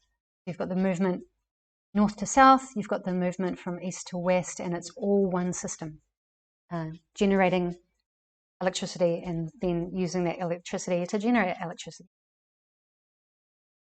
So when you think about the spine and the brain on top as potentially this kind of toroidal left and right hemisphere system, you can, I'm just, conceptualizing and comparing it to the Tesla coil, Tesla tower, which is interacting with the cosmic plasma energy field, which you can see here is the lit up plasma. And Tesla's tower was an atmospheric energy gathering device, and it was supposedly built on a water source, which is kind of similar to how pyramids operate. And you can see it's going from bigger bones at the bottom to smaller bones at the top with a brain on top, and that's very similar to the human anatomical structure, which is similar to that. So structure determines function. Bigger, denser things can carry lower frequencies. Smaller things can carry higher frequencies, all together creating a harmonic system. So here is a Helmholtz coil, 2 of them, and you'll recognize this if you do pulsed electromagnetic field therapy, which is 2 toroid circuits used in unison together to create this magnetic field that is electrically pulsed at different frequencies and different waveforms. Yeah. So this is one that me and my engineer created. We were going to produce them, but then COVID happened and we lost touch, unfortunately. This is a miniaturized version. What he made. I just used them. He made 3.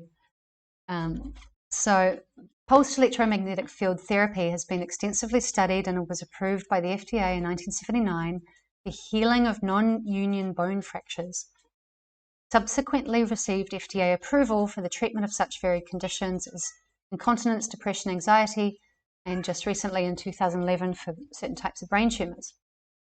It's also been extensively used in treatment and control of pain and inflammation, blah, blah, blah, blah, blah. As the cells of the body take on the electrical charge, the cellular voltage increases, and so does the ability to communicate cell to cell. Better communication cell to cell means better overall function. At the same time, the membrane, the fatty membrane surrounding each cell becomes more permeable, allowing them to better utilize the nutrients that come and go. The cell membrane has doorways called receptors, and that lets nutrients or chemical substances in or out. So it's helping the transcellular membrane ability it enhances the ability of the cell to do nutrient uptake. So this is a study without PMF therapy. With PMF therapy, it's a bone of a rabbit, and they chunked out its bone. Hi, babe. Come on. And wanted to see if they could grow it back together again. So it was actually done in Texas, A&M on New Zealand white rabbits using the stem pulse signal. I think stem pulse is a brand of PMF. A number of rabbits had incisions made in the forearm bone, the ulna, where the section of bone was removed, leaving a significant gap. Because, yeah, we didn't have injuries like that. Under normal circumstances, this gap would not heal because of the extent of the gap. It's just too far apart. In the control group without, what would normally happen was revealed is that there was no bone regeneration in the gap. In the treatment group, after 14 days of treatment, there was clear evidence of the bone growing back together. After 28 days in the untreated, still no bone growth. However, in the treated group, dramatic increase in bone growth and tendon and ligament, which is amazing. So it's showing that it can actually do pretty much impossible things. So EMF, I've kind of mashed these two ideas together. Steve Richards is a man who has a modality of teaching called holographic kinetics, which is Aboriginal Dreamtime healing. And on his website, if you check him out, you'll see a lot of information about atomic energy and mathematics and laws of cosmological behaviors and sacred geometrical behaviors in terms of the cosmos, and then in relationship with human physiology. And in his manual, he stated that the body is made of mostly water, and that water retains its memory, because as we know, water retains memory, through the electrical waves collected that pass through it. Understanding that the body contains all the elements of matter, periodic table, including iron and other metals. Understanding that the metals, when charged electrically, become magnetic, and that magnetic fields can wipe the memory from electrically stored memory. So he's basically saying that the elements inside the water, when they get charged up, they produce magnetic fields, and that magnetic field can wipe the memory of the electrically stored information which came through the waveform that was stored in the water. And that is what EMF is doing. It's producing these magnetic fields, and that can actually reset or wipe the memory of the water, which is cells. Cool. And then, okay, next bit. Why are we getting sick? Here's some water. This is taken from Truly Heal, that guy's website. He's a pulsed electromagnetic field researcher. And it's showing in here, there's a body of water, sky above, land below. In the land below, there's heavy metals, sediment. Can't read that. And then in the water, biological, chemical transformations. Basically, organisms are living in here doing stuff. And then on the land above, we've got all the toxic stuff happening. Urban, industrial, mining, agricultural, it's all flowing into our water source. And then that water source, when it evaporates, it's going up into the atmospheric energy, and then that's getting distilled back to us and rained down. And then that's creating a toxic cycle. So toxins are creating this illness, and that also comes through diet, because we're growing food on this land, we're eating food from this ocean. Also in the body, a trauma like a broken bone, or if you've healed that and you've got a scar, that will stop the electrical flow efficiently flowing through. A lowered voltage, as in you don't have enough electrical charge in your batteries because you've got your circuit breakers knocked out, or you're not exercising, or you're not moving. And then emotions can also basically hold the field, the electrical field, in a state where it's stagnating and not moving, and then that can block the flow of electrons as well. And then we've got all these lovely toxins, chemical sprays, vaccinations, all the stuff that comes down raining from the heavy metals. And that all blocks up the nutrient absorption into the cell. And that puts stress on our cells, and then that causes them to move in the wrong movement, the wrong oscillation. So here is trulyheal.com's showing. This is a cell membrane. These are receptors on the cell, which are called doorways. These little particles are nutrients going in and out. There's a positive and electrical charge on the receptor depending on which direction it wants to send something. If it wants to send out, positive goes that way. If it wants to draw in, negative goes that way. But then it will reverse if it's trying to do the opposite. And here you can see these red dots are toxins, and the toxins are something like heavy metals like mercury. And if this was magnesium and this was mercury, the magnesium can't get in, and therefore we don't have that resource inside our cell to do cell function with nutrients.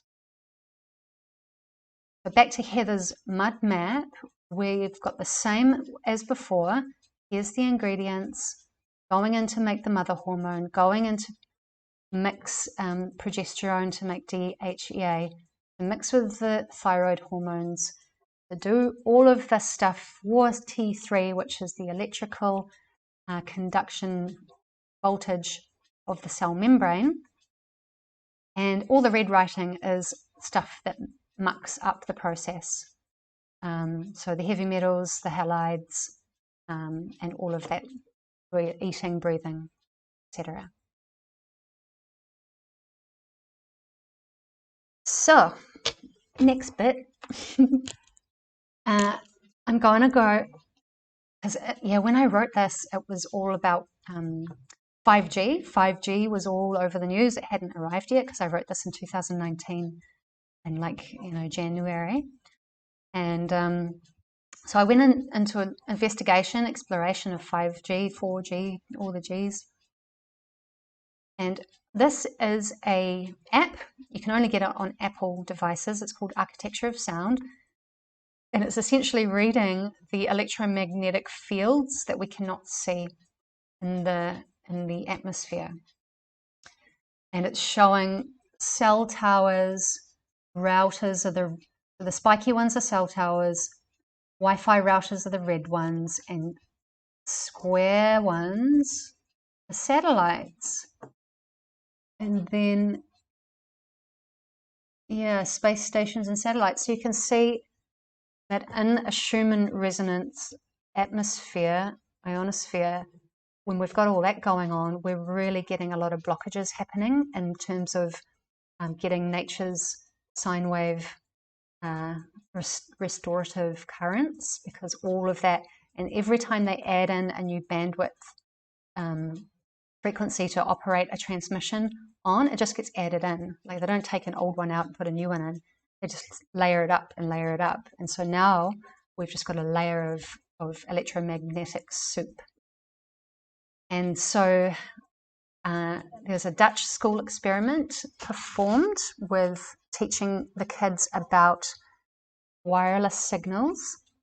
So they've got some watercress, or come on,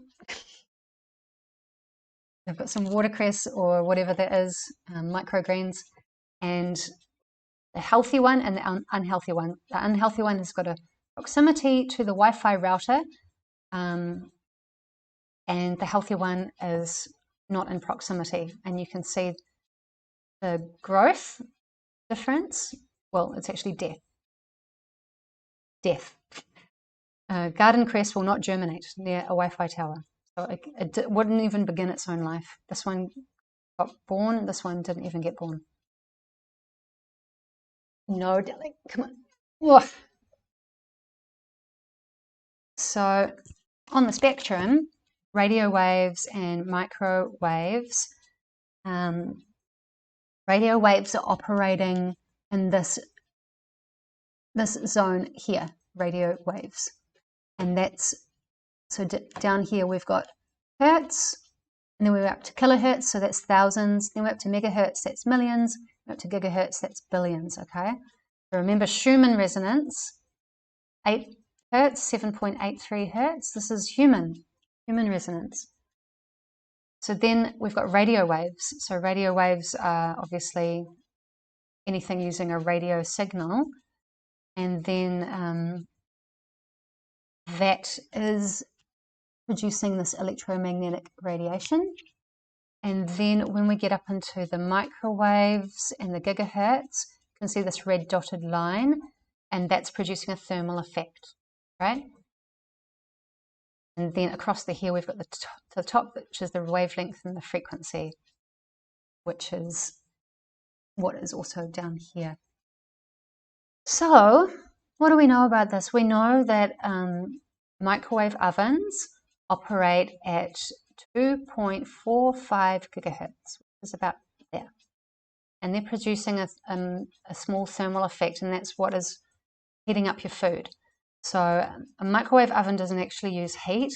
It just uses this very fast frequency of 2.45 gigahertz or 245 billion hertz, and it makes such a fast oscillation inside the molecules of the food that ends up generating a friction, which then produces heat. Okay, so that's why it's got a thermal effect. And what else do we know about 2.5 gigahertz? That is the frequency that cell phones use, and Bluetooth, and baby monitors, and remote controls, and car door openers, and a bunch of other electrical devices that we've got in our homes. So if you can imagine that all of those wireless frequencies are like uncontained microwave frequencies, and they're going out and they're affecting us, and if we're getting our cells are getting essentially exposed to this high frequency vibration, it's then causing our cells to become resonant with it or start matching that frequency, and it's starting to speed up our cells. And that's why touching these devices, often you can get a thermal effect. So like, for example, me, if I've got a cell phone and I've got it on data roaming too long, I'll start getting a hot hand, or I'll start getting emotionally disturbed. So not everyone can feel it, but some people can. And even the people that can't feel it are still having issues. So it is a really unseen threat. So what's the G all about? Why is it G? 1G, 2G, 3G, 4G, 5G? Generation. First generation cordless phones were just the voice. Second generation was voice and text. Third generation was voice, text, internet access. 4G was advanced internet access with probably a bunch more towers happening. And then 5G, it's a completely different system. So 4G and all these other Gs, they're operating from a tower system, which is here's the tower, here's the radiation going out in 360 directions. So if you're close, you get a better signal. If you're further away, you get a crappy signal. 5G is different. Here's Sasha's movie about the 5G, where he's interviewed some speakers and put together a great movie about what is it. And he interviewed in that movie Mark Steele, who is a military technical weapons expert. And he came up with some stuff that's pretty scary. So as I said before, current 4G is operating from 1 to 4 gigahertz, commonly 2.45, sometimes 5 gigahertz. Same as a microwave oven, which means it's cooking water. You're made of water, therefore you're getting cooked.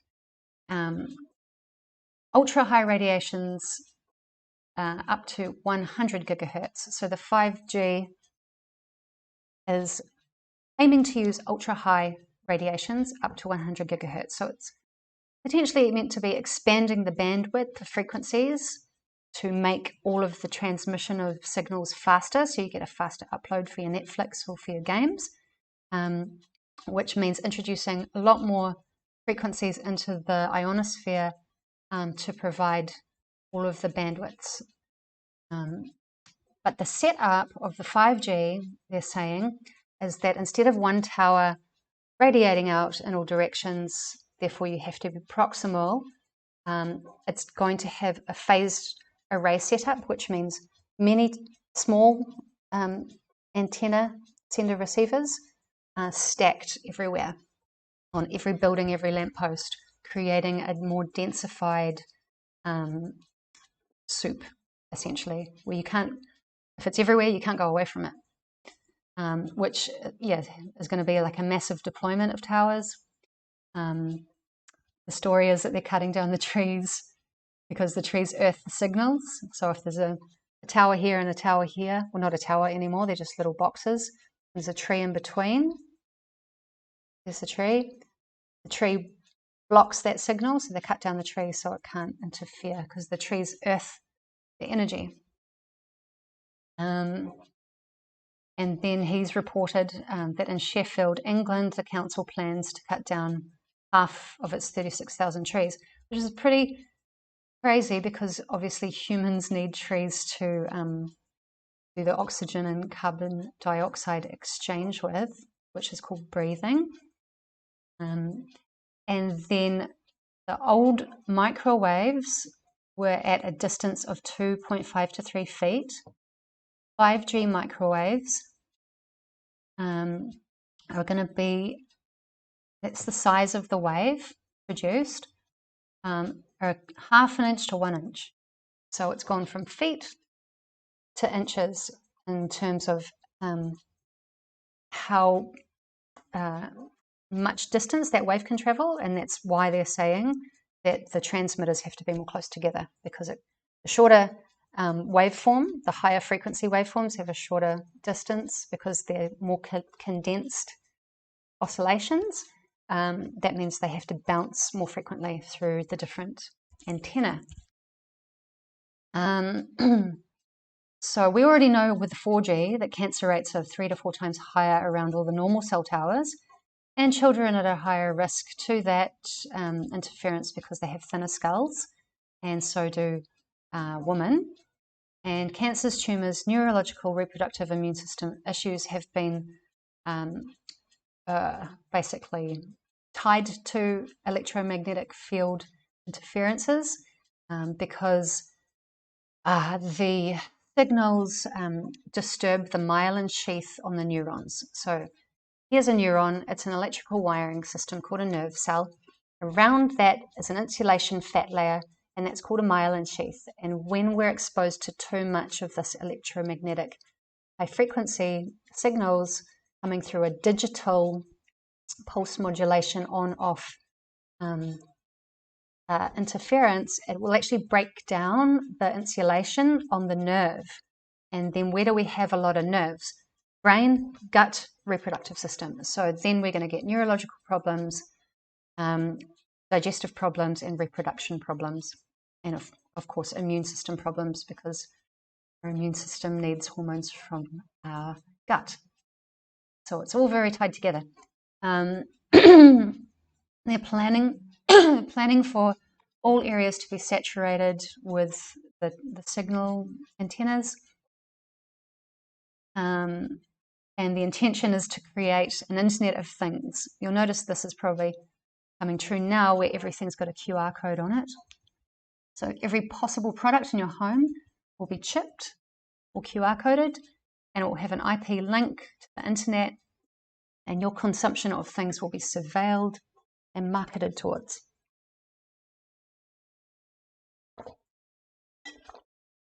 That's really uncool. I'm not into that. So no testing, no standards, no studies, no regulations, despite all of these harms already. And this guy said that while I take some water.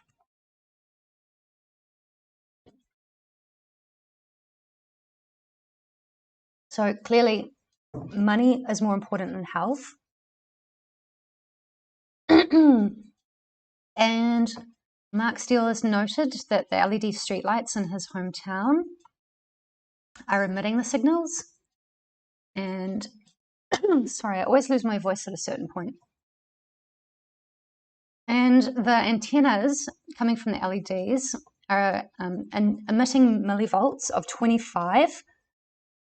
So if you remember that pH scale with Jerry Tennant, and human voltage needs to be in the negative 25.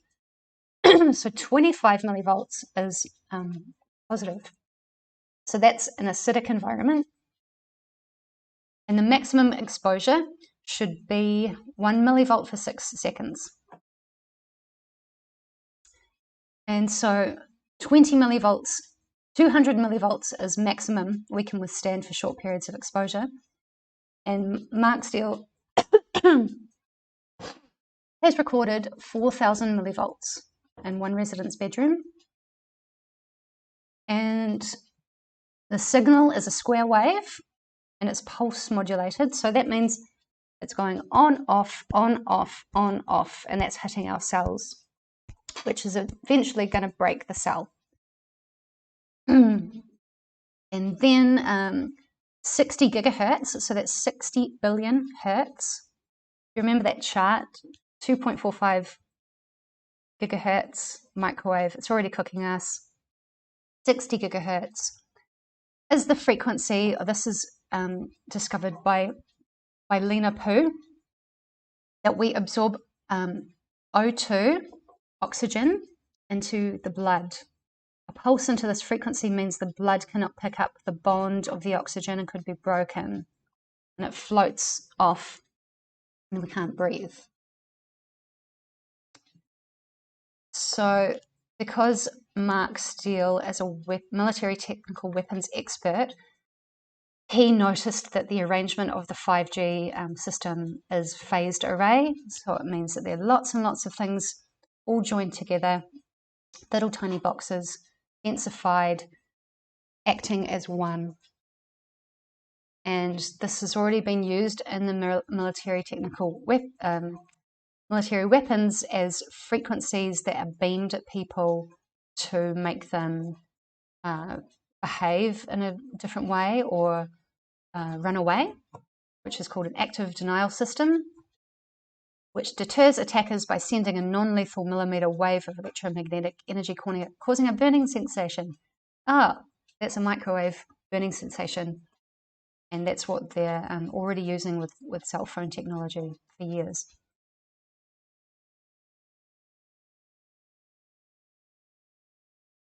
So if you listen to Barry Trower, who's also on that 5G Apocalypse film, he's been involved with this stuff for a while, and he's saying that there's a different frequency for different human emotions.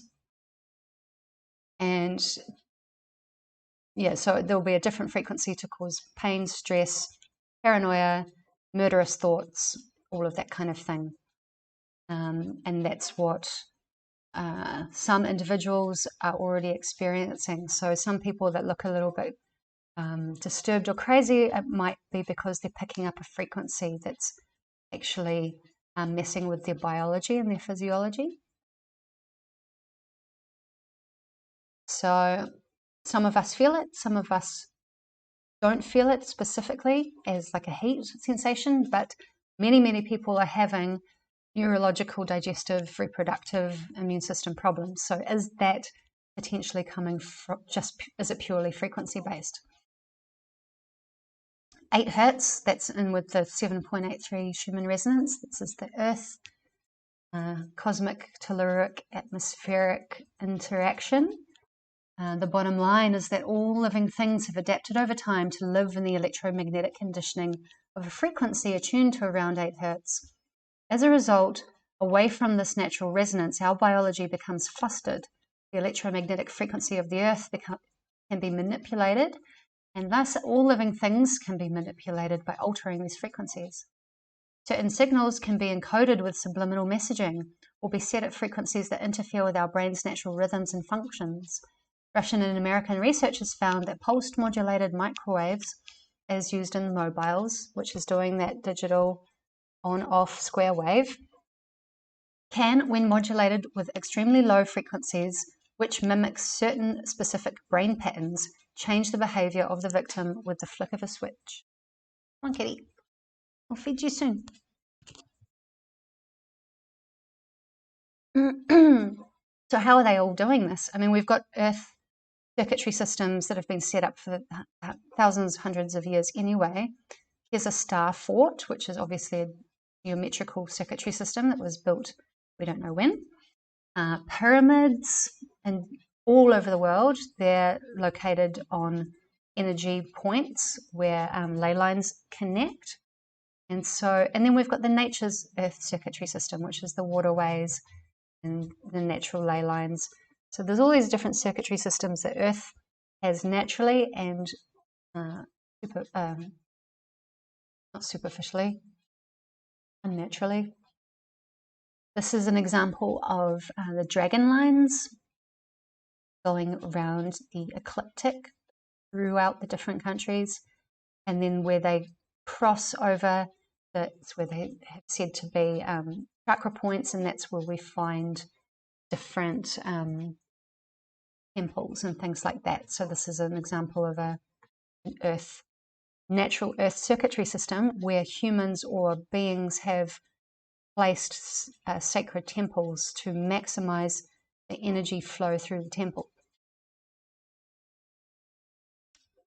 So coming back to the Tesla Tower, that's built on a water system, which is the natural earth electrical current system, and that is maximizing the telluric energy connecting to the cosmic energy, which can then produce his scalar field communications with the Tesla towers. So this is some looking at other types of potential towers, energy gathering devices. So that's a church built on a waterway, and it's very, very geometrically constructed. And this is from Sainte-Chapelle in Paris, and it's showing the internal structure of this church. And the reason I got onto thinking like this was watching the videos of John Levy and Martin Liedtke.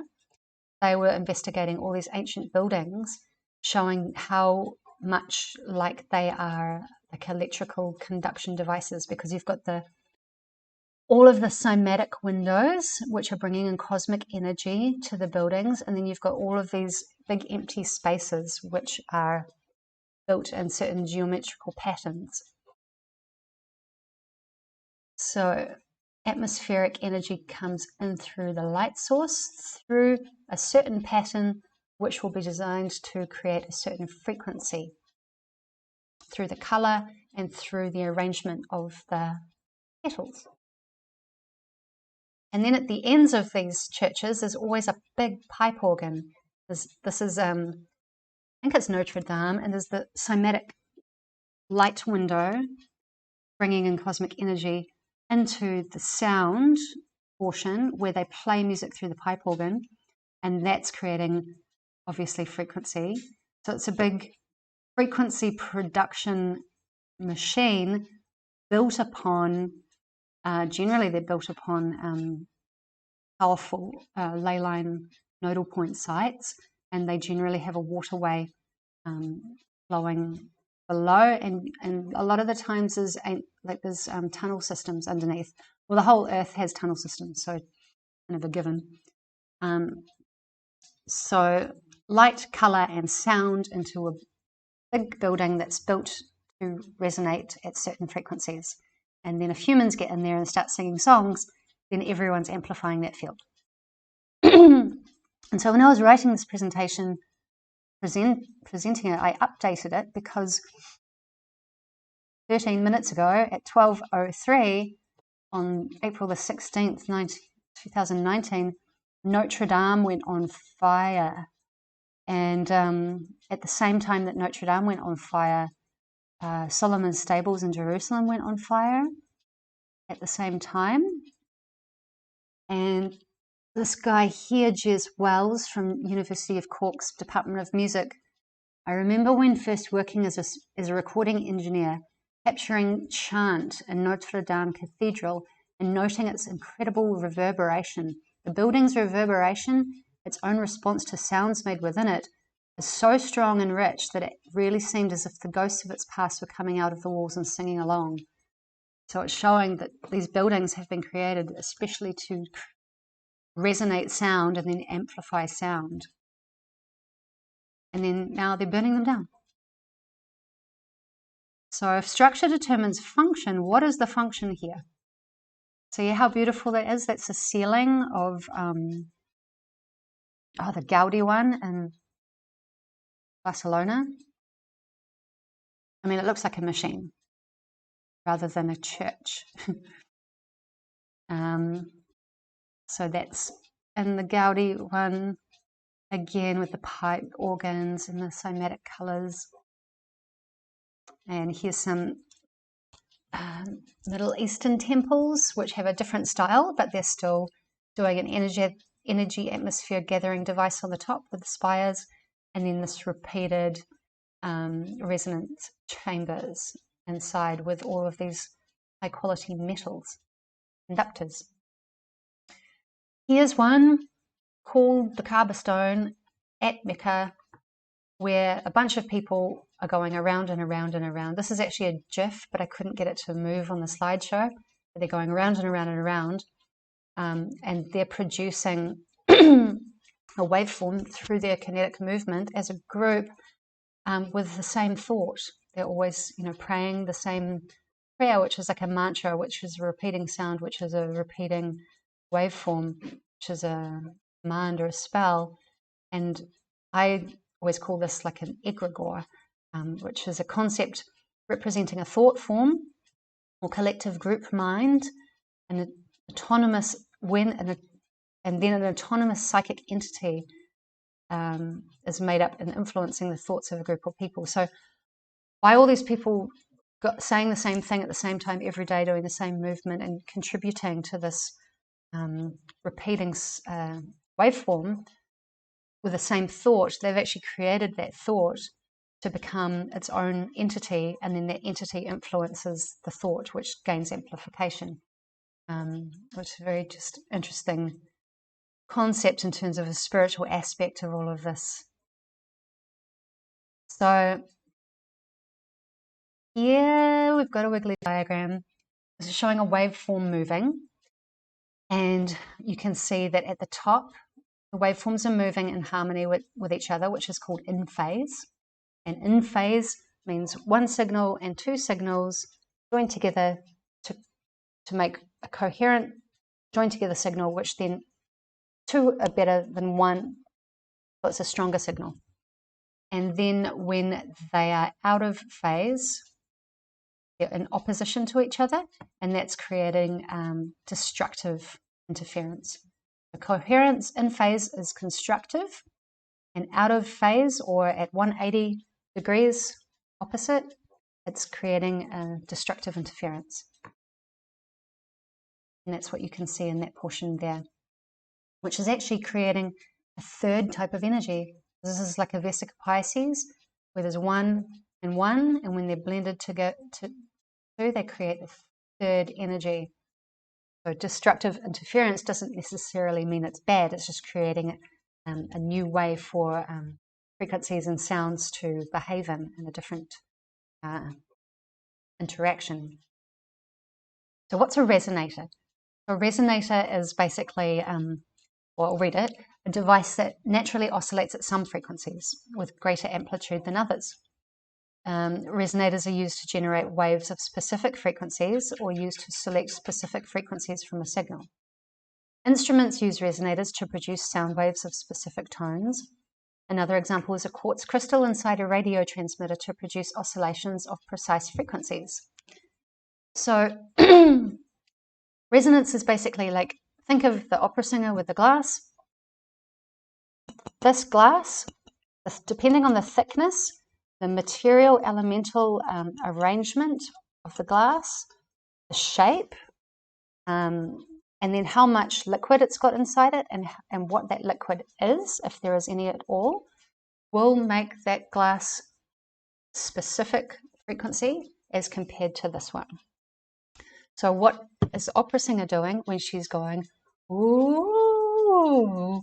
She's trying to tune her voice to vibrate and find the resonant frequency of the glass. And when she finds it, she hits it, glass starts vibrating with her voice vibrating it. And that's called gaining an amplitude, because two are better than one. And when the glass gains all this amplitude, that's called resonance, when they're vibrating at the same time. And there's also this phenomenon called entrainment, where she has trained the glass to move at the frequency she is producing. But because amplitude makes the cellular oscillation of the glass gain strength, and the glass was not built to vibrate at that frequency, it smashes apart, and that's when the amplitude has become too strong for the resonant field of the glass.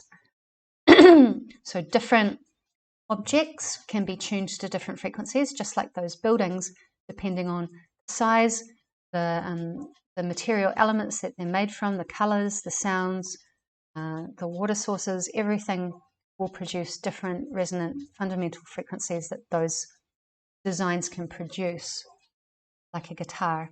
And this is an old quartz crystal radio, which can be tuned to pick up certain bandwidths of frequencies coming in. And then we've got the human. The human is made of water. Water can change its memory. Water can produce many ranges of different cymatics depending on the tones we produce. So I like to think that humans are essentially limitless resonators. Knowing that we're made of water, which can hold memory and change shape, as seen in cymatics producing different tones, musical notes, it could be said that humans are unlimited resonators, capable of all notes, all frequencies, and all signals, more powerful than the buildings because of the fact that we can change shape. So this is what I've pulled from John Levy's super cool channel. Hope he doesn't mind, I've credited him. I've just pulled a little bit out, so have a look.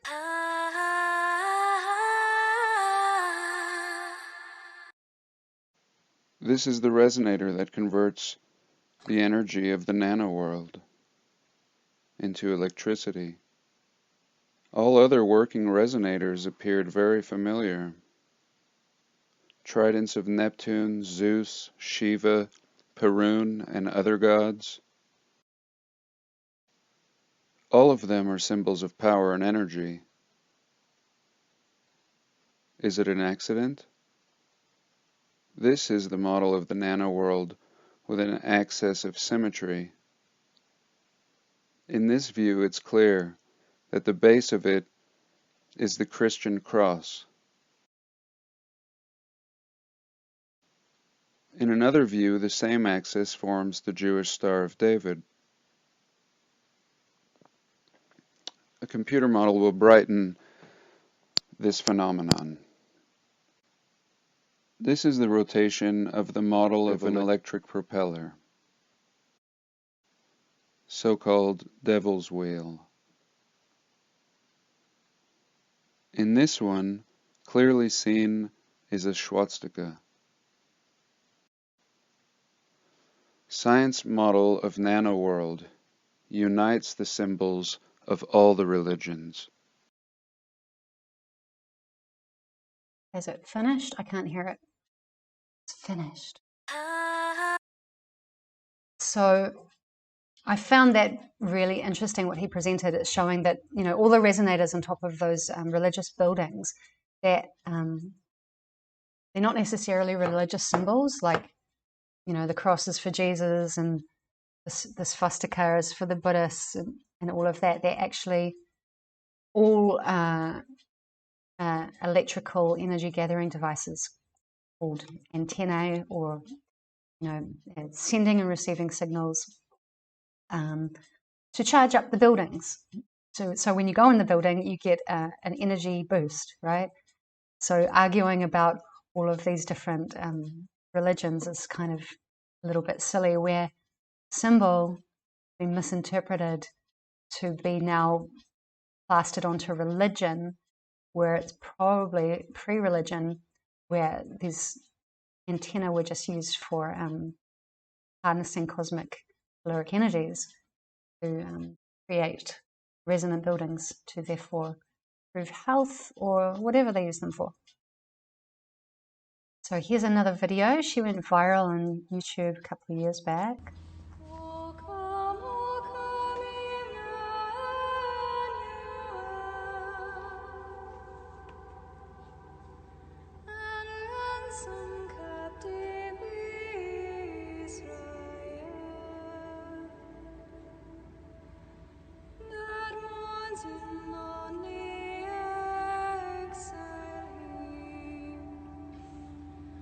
Until the Son of God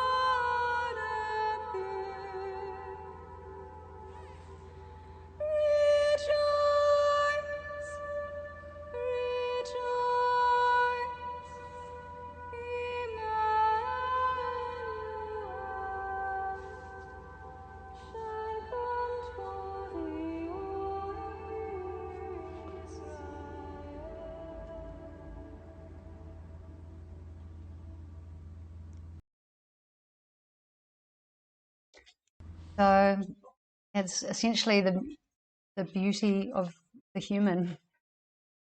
She's able to unlimitedly change or resonate her voice with building.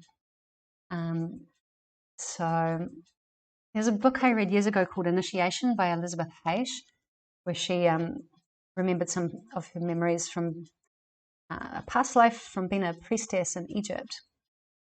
I'm going to finish with this. The fact that the body of the God-man is able not only to bear the highest frequencies, but also the transformed vibrations of all other octaves, means that there must be a form of matter with the resistive force necessary to withstand and to conduct the divine creative force, as well as all the other transformed frequencies of the lower octaves, without being dematerialized or blowing yourself up. Hence, the sons of God in their homeland invented a material, a kind of brass, of which they constructed devices for storing or radiating, either amplified or diminished, the very highest creative frequencies, either in their original or in transformed manifestation. These devices are so constructed that they keep the creative force in pure, unchanged form. Consequently, over a long period, they act as a source of divine power, like life itself, because the very highest of these devices, which carries and radiates the creative force, represents a perfect union, as a perfect marriage between the divine and the material frequencies, between God and earth. We call this incredibly powerful conductor of force that is charged with the frequency of the divine self, the Ark of the Covenant. So I'm not necessarily believing that the Ark of the Covenant is like an external thing. I think it's more about a physiological process that happens within yourself once you master the own electrical magnetic energy flow system within your own body.